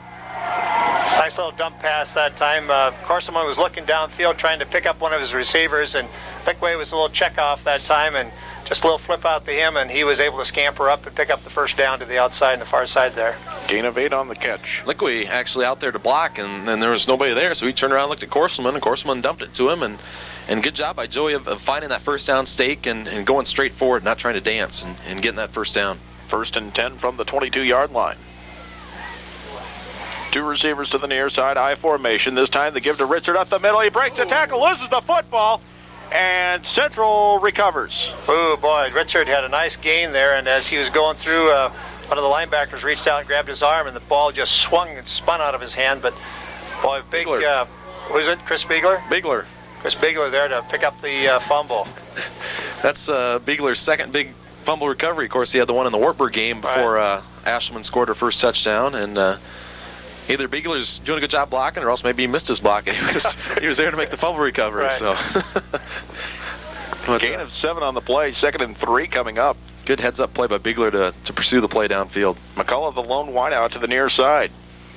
Horseman takes the snap, the pitch to Ashelman in the backfield, looking for a block. He's it to the 10. That'll be another Central first down. Just a student body right that time. A little pitch back to Ashelman, and everybody's blocking on that right side, doing a nice job. Pick up the first down. Well, St. Norbert, been watching their defensive guys when they come in for the tackle, and after they make that initial hit, you see that other arm go to club or rip through that ball, and they're definitely well coached and had a lot of practice with that technique. And well, it shows. We've got 5 or maybe 6 fumbles already on the day. First and 10, the ball just outside the 10-yard line. I formation, 2 to the left, 1 receiver to the right. Long count by Korsman. This time the give is to Ashelman. Gets a block, still on his feet. Now he's going to be wrapped up for a gain of 1. In there on the tackle for St. Norbert, linebacker Dwenzel Petty. Little sprint draw there to Ashelman that time, and just about time he's about ready to make the cutback, their pursuit caught up with him and made the tackle. It's like Joey Lickway in there at the tailback right now. 2nd and 9 coming up. Central breaks the huddle. Kane lines up wide right. McCullough wide left. We've got the matchup out here with McCullough on the very much shorter Norbert D-back. I formation. Korsman looking this way. Throws. It's batted at the line of scrimmage. And getting his paw on it was Jason Martzik.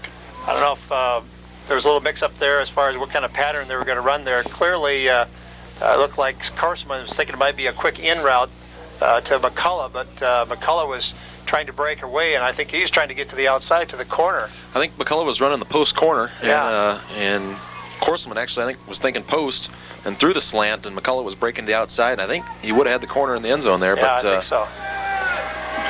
3rd and 9, the ball on the 9-yard line. They can get a first down without scoring. Korsman takes the snap, drops back, now rolls out to the near side. He's going to throw one in the end zone. McCullough can't hang on to it.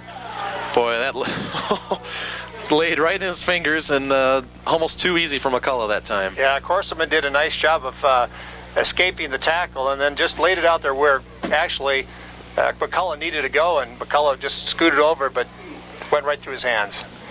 And on 4th down, O'Neill will try the field goal. And it'll be about a 25-yard kick. Kane will hold the ball just to the right of the center of the field. Kane will hold. O'Neill will attempt a 25-yarder. The ball is down. The kick is up. It's got the distance, and it is good! 2:34 left to go in the 3rd quarter. Central leads 22-14. You are listening to college football on the home of the Dutch. 92.1 FM, KRLS.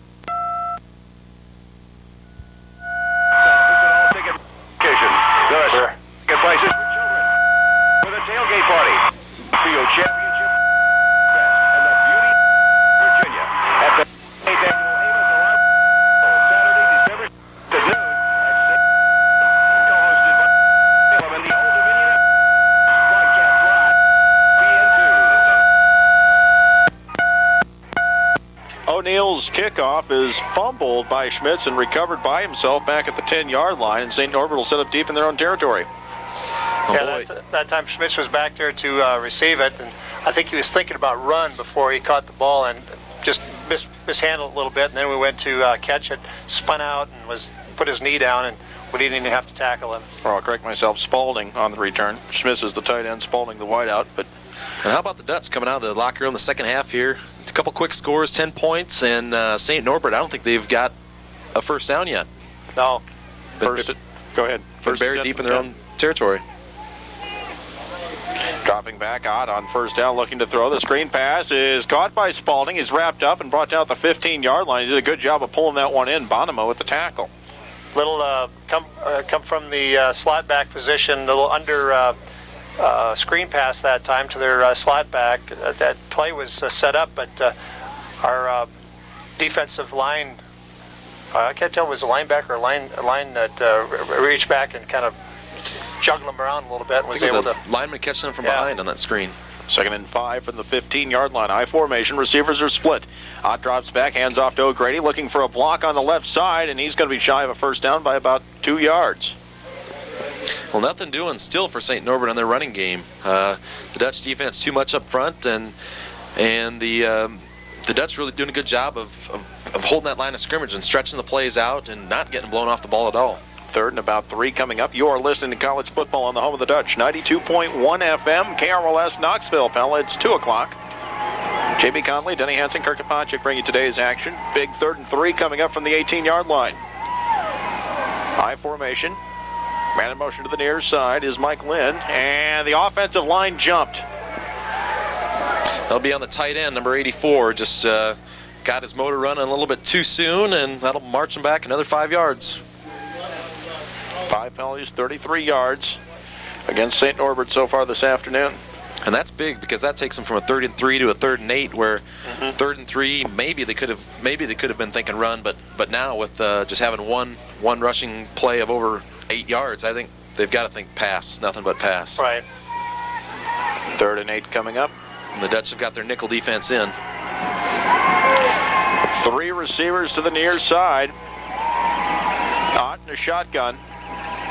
Takes the snap, rolls out to the near side, looking for a block, has some time, throws, and the catch is bobbled out of bounds. A flag.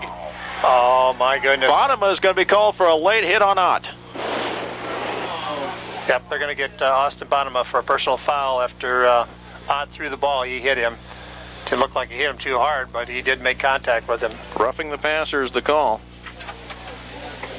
Well, that's takes away a real good defensive back play back here in the backfield.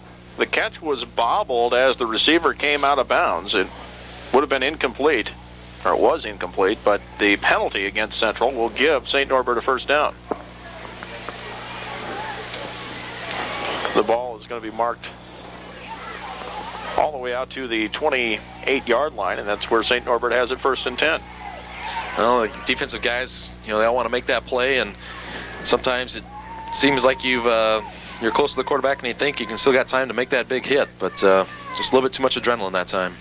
On 1st and 10, Schmitz comes in motion. Ott takes the snap, gives to O'Grady in the backfield. He gets past one tackler out across the 30 to the 33-yard line for a gain of 5. Boy, Steve Perkins just about made a tackle in the backfield that time. He was clear back in the backfield, almost taking the handoff, but O'Grady was able to skip by him and get far enough up for about a 4 or 5 yard gain. And a Green Knight player is slow to get up. I think that might be the fullback, Matt Hansen. I'm not sure. He is up. It is Hansen. Hansen, a 5'9", 190-pound senior out of Marinette, Wisconsin.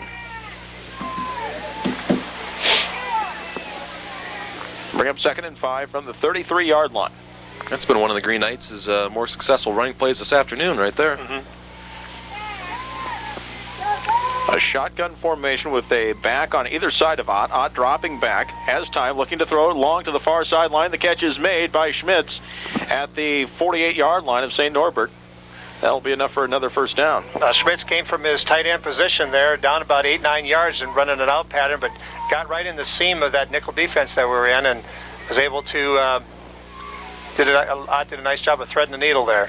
32 seconds left to go here in the 3rd quarter. Central up 22-14. I formation, receiver split to either side. Dropping back, Ott has time. Now blindside pressure, the ball comes loose, and it'll be recovered by St. Norbert. I think they're going to call that a fumble and not an incomplete pass. Yeah, they are. They're going to call it a fumble. It looked to me like he was trying to come forward, but evidently we must have tackled him. It was just the ricochet of his arm, or the reaction of his arm, that made it look like he was throwing the ball, but clearly a good rush there by the defensive line.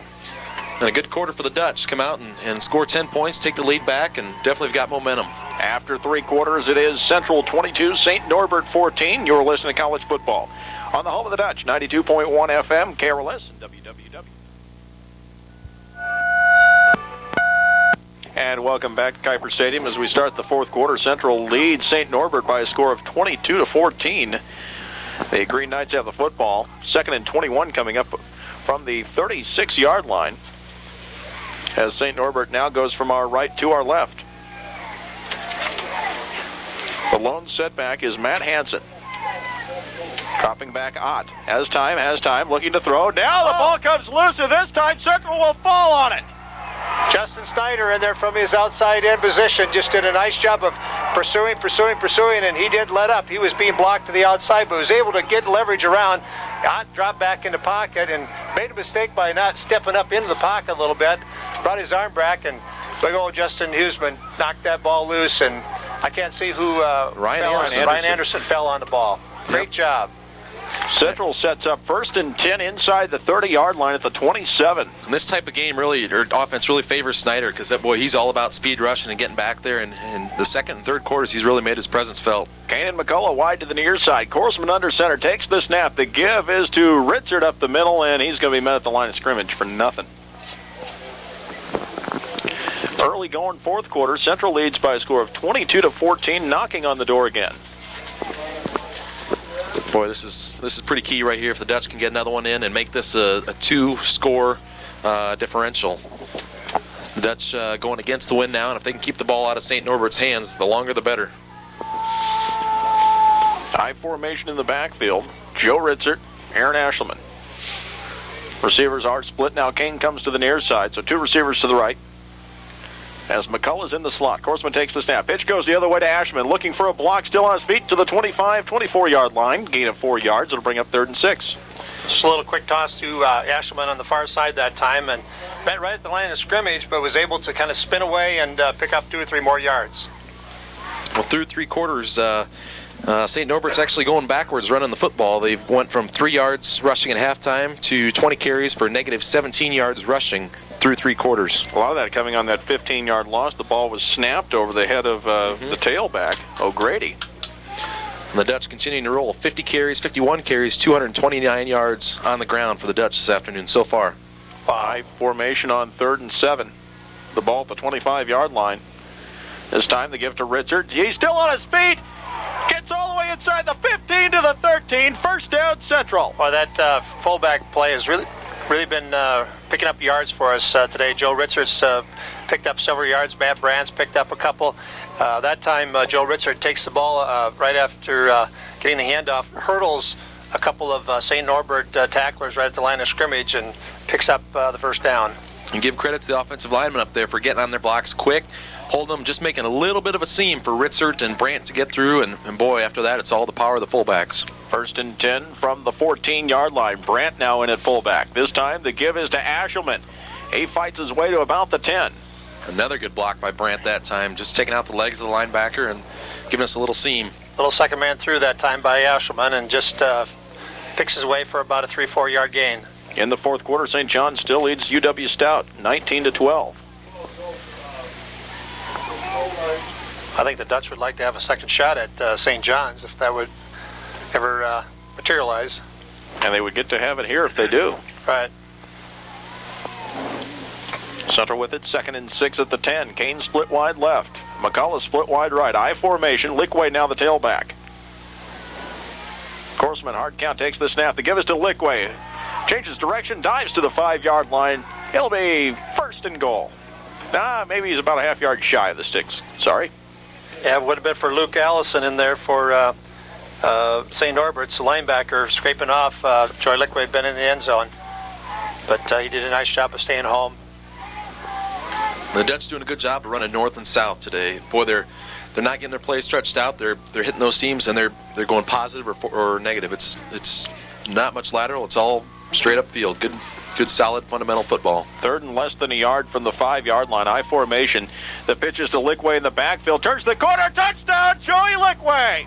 Goes in untouched. That time he little quick toss to him, and instead of turning it upfield, he jukes the guy in just a little bit and slips to the outside and scores the touchdown. His 2nd of the afternoon. This one from 5 out puts Central up 28-14. Nice blocking over there on that far left-hand side. Joey, he reads that. He has to determine whether or not he's going to cut inside or go outside. What follows the lead blocker, and if blocker seals to the inside, he scoots to the outside. If blocker kicks to the outside, he cuts inside. And that time he nice seal block there, and he just ran to the outside. O'Neill will kick the extra point. Kane will hold. There's the snap. The ball is down. The kick is up. It's long enough, and it's good. 11:40 left to go in this contest, and Central leads by a score of 29-14. You're listening to college football on 92.1 FM. St. Norbert by a score of 29-14. Elsewhere, it's the final. Hanover has beaten Hope 20-3. So, I know we've got a few Hope fans out there listening, probably here for the basketball tournament. Your team is out of the postseason as far as football goes. Hanover will advance. Central looking like they're about to advance, now up 15 points here in the fourth quarter. 17 unanswered points by St. Norbert, or by Dutch, I mean, and St. Norbert's got to be thinking what's happening here. O'Neill's kick is a short spiral kick. It spins like a top. It'll bounce at the 30-yard line and falling on immediately. A loose ball, and it will be St. Norbert football. Kind of a bunch of fiascos on that play. O'Neill slipped when he kicked it. He ended up on his back. A couple guys running downfield trying to make cuts. They ended up on their back, and then the St. Norbert player couldn't come up with the ball, and it was loose. Tough ball to catch. So like you said, JB, it was spinning like a top, going through the air, kind of knuckling down, and came spiraling right straight down in front of the receiver, and he couldn't maintain control of it.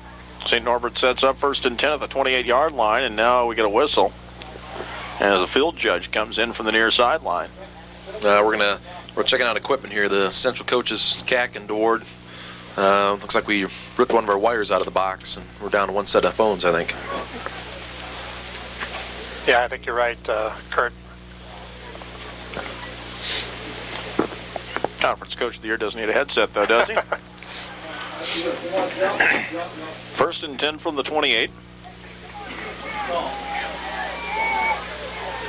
Dropping back, Ott fakes the handoff, has time, will throw over the middle. The catch is made at the 40-yard line, and a powerful hit. Ball comes loose, and Central! Oh, they're going to call him down by contact. Oh.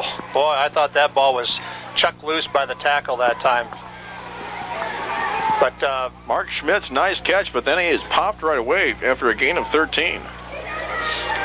It was that Nate Corselman that made that pop. Rick Nelson, Rick Nelson did a nice job of really putting a hit on him and popped it loose. He's going to be looking for it next time, but clearly Schmitz is one of the key receivers here for St. Norbert's. 1st and 10 from the 41. This time the give to O'Grady in the backfield. He's dropped for a loss of 2. Good job by Sean DeWard that time, just slicing through there and getting O'Grady almost as soon as Ott did, the quarterback. Yeah. Matt O'Grady, their leading ball carrier, 14 carries today for 9 yards. Oh, he's got to be disappointed after coming in here averaging 146 yards a game. He's a 5'10", 200-pound senior. And it's tough to win in the playoffs when you're only one-dimensional. He went to Niles Notre Dame High School in Chicago. It's live. The ball's loose, and O'Grady falls on it.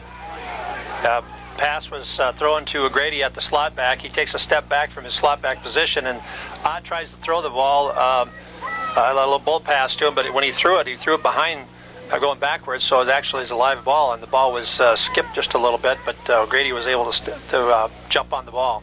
Well, they marked it as it was incomplete. St. Norbert's really looks out of sync right now, and you got to credit the Dutch defense for shutting down the run and big sticks like Rick Nelson and really not letting up, being relentless, attacking St. Norbert's. 3rd and 12 coming up. Ott drops back. This time he'll throw the same one out to O'Grady, who makes the catch, trying to get to the outside. He fights his way down the far sideline. He's going to be stopped well shy of a first down. Little flare pass out to O'Grady that time, setting up kind of a mini screen out there. O'Grady was able to pick up the 2 yards plus additional 4 more, so about 6 yards, but still going to be short of the first down. Brings up 4th down. Great job by the defense. O'Grady's had a better day receiving the football than he has carrying it. I don't think, St. Norbert's hasn't seen a defense like this in the Midwest Conference. Clearly Central is, and plus Central's got a superior defense this year anyway. Blahnik will punt away for the 6th time today. He's averaging 32.8 yards per kick today. Klein standing back at the Central 20-yard line. Low snap. Blahnik gets it away. High end-over-end kick coming towards the near sideline. Klein will make the fair catch at the 21. Nice fair catch by Chad Klein. He comes over and really trying to, that's a tough situation, is when you're running full speed, trying to determine whether you're going to catch the ball and run it, or whether you're going to take and call a fair catch. And last minute he calls a fair catch, and rightly so, he should have, because the defender was right there. Plus, you throw in the wind, blowing the ball away from him across the field, and it's Klein made the right call there. Just take it where we're at it and let the offense grind her out. 10:22 left to go in the game. Central up 29-14 with the football 1st and 10 at their own 21-yard line. I formation. Corseman under center. One receiver to the left side. Takes the snap. This time they give him the backfield to Ashman. Cuts back to the near side. Gets around one tackle. He gets out across the 25 to the 26-yard line. A nice hole opened up there for Ashelman, and once he hits it, though, the linebacker from the near side there was able to scrape off and make the tackle, but not until he made good 4 or 5 yards.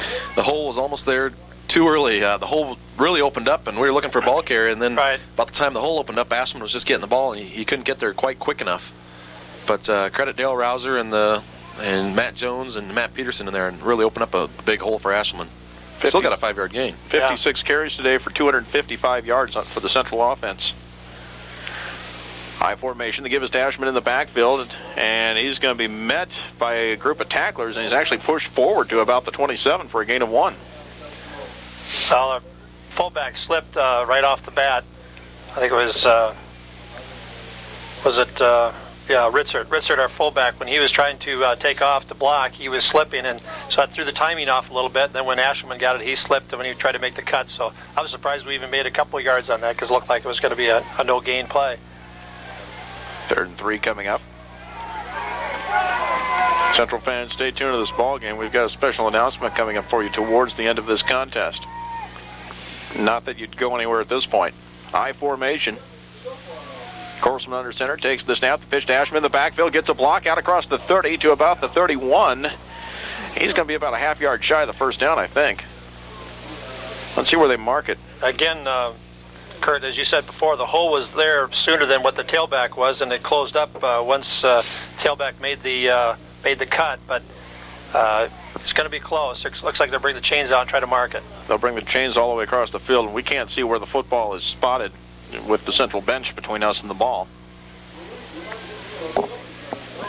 It's going to be close, but for the way they looked, the way the play went, and the way the end of the run ended up, it looked like he's probably going to be short. But the curve of the field here and where those markers were at over there, it could be a first down.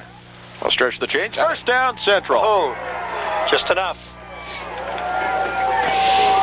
Ashman unofficially 21 carries for 80 yards today. Joey Lickway 21 carries for 107 yards and 2 touchdowns.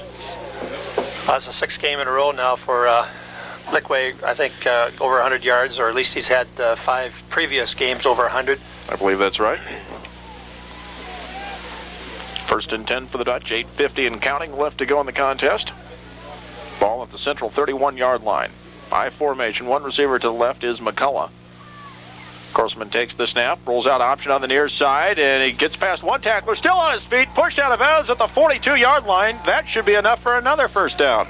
Good job that time by Scotty just to tuck it and turn upfield and follow his blockers, and able to kind of bump and move his way up close to a first down, and depending on the spot, we might even get it. With that spot, they're going to bring the chains across it. Yeah. They will move it. 10-yard gain, first down. Well, it looks like Scotty's got some equipment problems, or maybe just needs to warm up. Yeah. Well, Borgman will come in. No, he's got contact problems. Okay, that's he took a pretty good shot there when he turned it up the field there. I suppose he could have knocked something loose. But this is crucial here for Borgman to make sure he makes contact with that ball. Borgman takes the snap and the give up the middle, and still on his feet. Brandt out across the 45 for a gain of about 4 yards. Boy, the Dutch fullbacks and just really running hard today. Brandt at the time delivers a blow, gets stopped, gets his momentum going again, and it really hasn't mattered who we've got in there, Ritzert or Brandt or Ashelman or Lickway. They're all running the ball hard. They're all getting upfield, and they're all having a great day behind that offensive line running the ball. Corseman back in for Borgman, and for those of you who don't wear contacts, there's nothing worse than having fluid that's been sitting out in weather like this all day, being placed into a cold contact, being put on a cold finger and stuck into your eye. Makes your eye freeze real quick. On 2nd and 6, they give to Lickway. He's across midfield, still hanging on to the football, trying to break another tackle. Brought down at the St. Norbert 43-yard line, gain of 11. And that's another Central first down. I'm not sure how Joey held onto the ball that time, because as he was running through, his arm got pulled away from the ball, and he's actually running away, and the ball is kind of trailing behind. He was able to tuck it back in and still maintain possession of it, pick up the first down. St. Norbert's been doing a good job of that all afternoon, but I think they're kind of sensing they got to make something happen, and guys are actually just trying to tackle the ball, and that's why Lickweek was able to break some of those tackles and luckily held on to the ball. Kane and McCullough wide left, 1st and 10 from the St. Norbert 43-yard line. Corselman under center. High formation takes the snap. This time they give to Ashman. He's got room to go. He's out to the 35-yard line, loses the football at the end. I think the ground caused that. Yeah, they cannot give the Green Knights the football. Yeah. Boy, you think as well as we're running the ball here, I'd be tempted to loft one up and just let McCullough or Kane go get it. Gain of 8 will bring up 2nd and 2 at the 35. I don't think St. Norbert's is even looking pass here. Then again, why put anything on the film for Linfield to look at if you don't have to? That's true. Make them think Central's a running team all the way. High formation. This time the pitch comes to the near side. Ashman on the carry, hangs onto the football, gets enough for a first down, and then a flag comes in late. You saw Ashman, he went into the pile, and boy, he covered that ball up and almost stuck it underneath his pads that time. We might have a holding call in here. I'm not sure what. Looks like Reed Evans, the flag was tossed in his direction. Oh, face mask against St. Norbert. It was the guy that Reed Evans was tied up with, and I think he was getting sick of Reed burying him play after play, and got a hand in his face, and luckily the refs caught it. Yep. Wasn't sure if it was Evans, though, or if it was on Ashman, because I couldn't figure out how Ashman ended up on top of that pile at the end of that play, too. Right. And it looked like his helmet may have been turned side to side. It's only the 5-yard variety of face mask. Well, St. Norbert's defensive line, they've got to be getting very tired, because they've been out there the whole ball game, and pretty soon things are going to start breaking down there, and they're going to start making some longer runs. Central's time of possession advantage almost by a full quarter now. High formation on 1st and 10 from the 28-yard line. Coming to the near side, and this play will be whistled dead and be 5 yards back the other way. Yeah, snap a little slow that time. The whole right side of the line was moving. It's going to be procedure on Central. Yep. No, through 3 quarters, like you mentioned, JB, this is only after 3 quarters. Central had just over 28 minutes and St. Norbert just under 17, so there was already an 11-minute differential. The Dutch have controlled the ball. We've got 9 minutes gone. I bet you the Dutch have had at least 7 minutes out of this quarter already. This is kind of what we're talking about at halftime. Just hang on to the football, continue to do so, and keep St. Norbert's offense off the field. 2 receivers to the left. High formation on 1st and 15 from the 33. Corseman under center. Long count. May have gotten a Green Knight to jump. There is a flag on the play. The give to Ashman, still on his feet, fighting his way inside the 30 to about the 27-yard line. Little play action, or a little motion that time by Ritzert, and then a little sprint draw to the tailback that time, trying to figure out who the penalty is going to be on, whether it's going to be a procedure call or whether they're going to give encroachment. Just got handed a 4th quarter score here. In the 4th quarter, Pacific Lutheran 21, Bethel 13. So the offense starting to heat up there, and Pac Lutheran showing why they weren't included in the playoffs and why they won the championship last year. Right, the 6th and the 7th seeds, both with leads in the 4th quarter. That is good news for Central fans, assuming Central can hang on, win this game, and go out and beat Linfield next week. So I think they called the inadvertent flag on that, so they're going to give the yardage to Ashman that he picked up there, but brings up 2nd at about 10. Ball back at the 28-yard line. Ashman getting close to the 100-yard mark. High formation. Corseman takes the snap. Pitch comes to Ashman near side. Gets a block. He's trying to get down the near sideline. 25. Pushed out of bounds near the 20-yard line. He'll be a couple yards shy of a first down. Yeah, it looks like he could pick up about 6 yards that time. Nice job there of kind of everybody on the right side blocking, and Ashman, instead of turning it up, tried to scamper to the outside. Lickway now back into the backfield.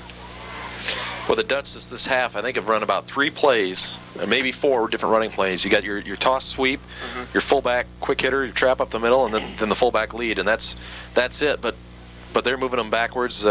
St. Norbert's is, you can tell they're getting tired. The hands are on the hips, and boy, the Dutch offense is really wearing down on them and really moving them in the right direction. And the clock down to 4:40. I formation. Corseman under center.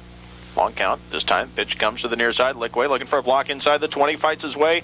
Still on his feet to the 15-yard line before the pile finally stops him. That'll be another first down. A little quick toss that time to Lickway. He tried to cut back, but was able to only pick up a couple more yards once he cut back, but it was enough for the first down. 4:26 and counting. 29-14 in favor of Central. You're right, JB. I'm not sure how they exchange films on this, whether or not they FedEx a film out to Linfield or whether they take the previous game. But we were not showing them a whole lot on this game. 2 or 3 plays, as you said, Kurt. Quick toss right, left, give to the fullback, but really haven't shown any other play other than that. Of course, I would imagine, too, with their bye week this week, they may have a coach or two here scouting. Yes. 1st and 10 from the 15-yard line. The give is to Lickway in the backfield. Up the middle, fights his way to about the 11. Bring up 2nd and 6. I can't recall maybe a play or maybe 2 plays this half where the Dutch have run the ball and got negative yards. No, I can't remember one. Every play, the line is just blowing them off the line of scrimmage, moving them upfield, and the backs are really attacking, and it's fun to watch when everything's clicking like this for the Dutch. Unofficially, I've got 1 play for no gain, but other than that, looks like it's all positive here in the second half. Last week we had both of our tailbacks go over 100 yards, and had Jesse Collins had a couple more plays, he would have been over 100 yards. Today we'll probably have a couple of tailbacks over 100 yards. High formation once again. McCullough goes in motion left side. The give to Brand up the middle, loses the football, and the Green Knights come away with it. They got it that time. The ball was handed off to Matt Brand as a quick give, and as Matt was going through the line of scrimmage, did just what they've been doing, Kurt, that you've been talking about, is they grabbed his arm and spun around. The ball bounced, and they were able to pick it up. That's too bad. That's too bad. Kind of curbed a very good series that just kept marching down the field. Green Knights still need 2 touchdowns in 3:13. They have to go 90 yards to get the first one. But there's 3:13 left, and this is the playoffs. Anything can happen. You hate to see that because, boy, 3 touchdowns would have been insurmountable, but they're very much in this game yet. Todd takes the snap, runs up the middle, and he's going to be stopped for no gain. That time the center gave it to him on 1, and I think it was on 2. Yep. Ott wasn't expecting the ball. All of a sudden, he's got defensive people on top of him. The center's been over there on the sideline, and he feels those cold hands. He gets a little excited, I think.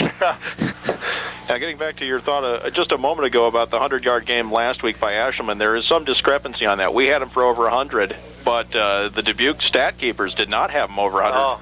And I wouldn't doubt that. From what I could tell, it looked like they gave Ritzert a few carries that should have gone to Ashelman in the first half. But if the latest official numbers we have, he had 85 yards in that game, although I believe he had 100.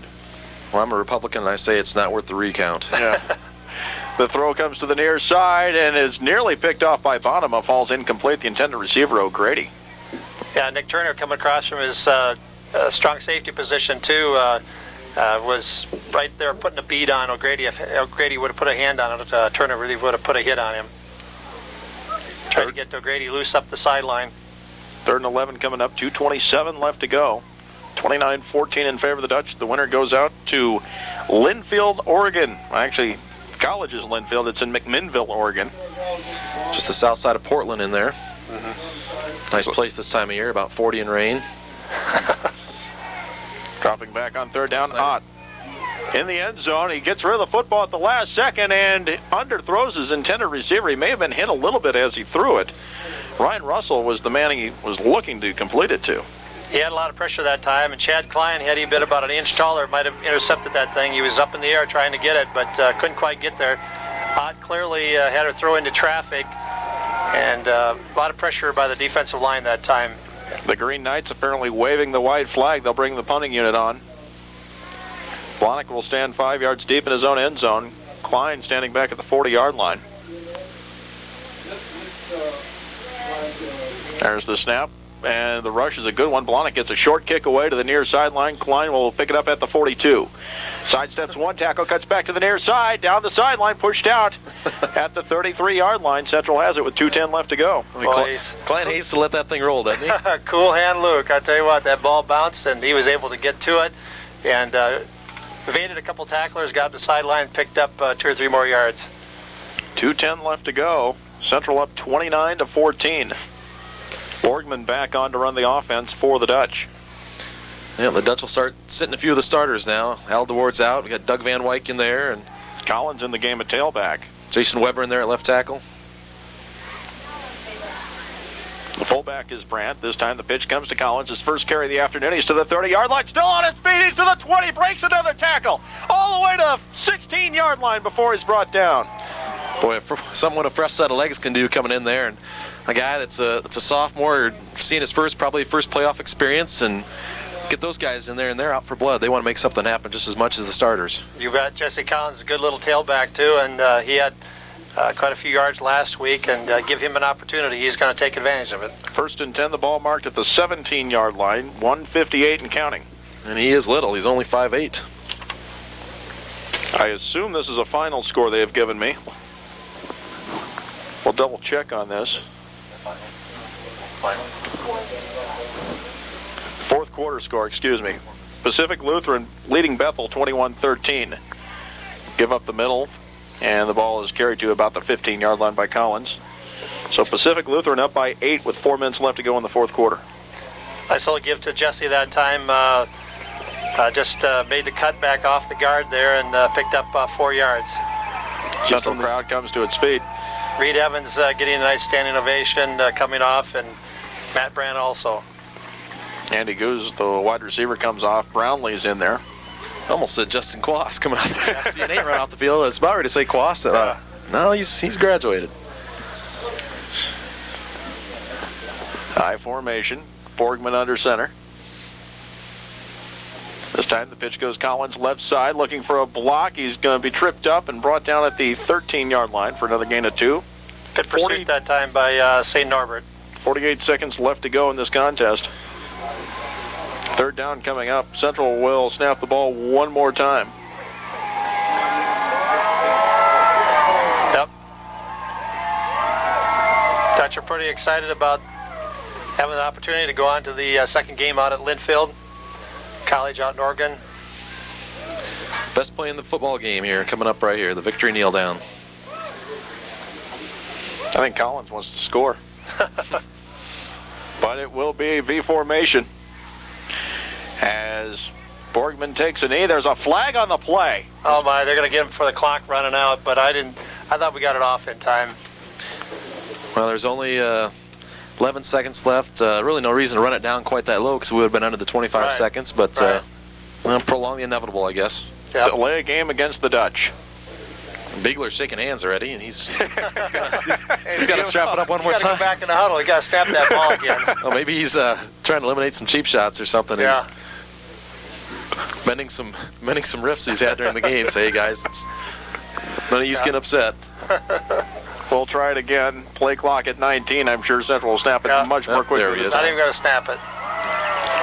Game's over. Game is over. Central wins by a score of 29-14. Before we take the break, I'm going to give you this announcement. The Central College Alumni Office is attempting to make plans for a charter flight to Oregon for the Central versus Linfield game. The flight is open to Central College parents, alumni, friends, and students. At this point, a plane has not been able to be reserved, but they're still working on that. They'll know more by late Monday. Should something work out, they already have approximately 60 people who have expressed an interest. If you are interested, please call the Central College Alumni Office at 1-800-447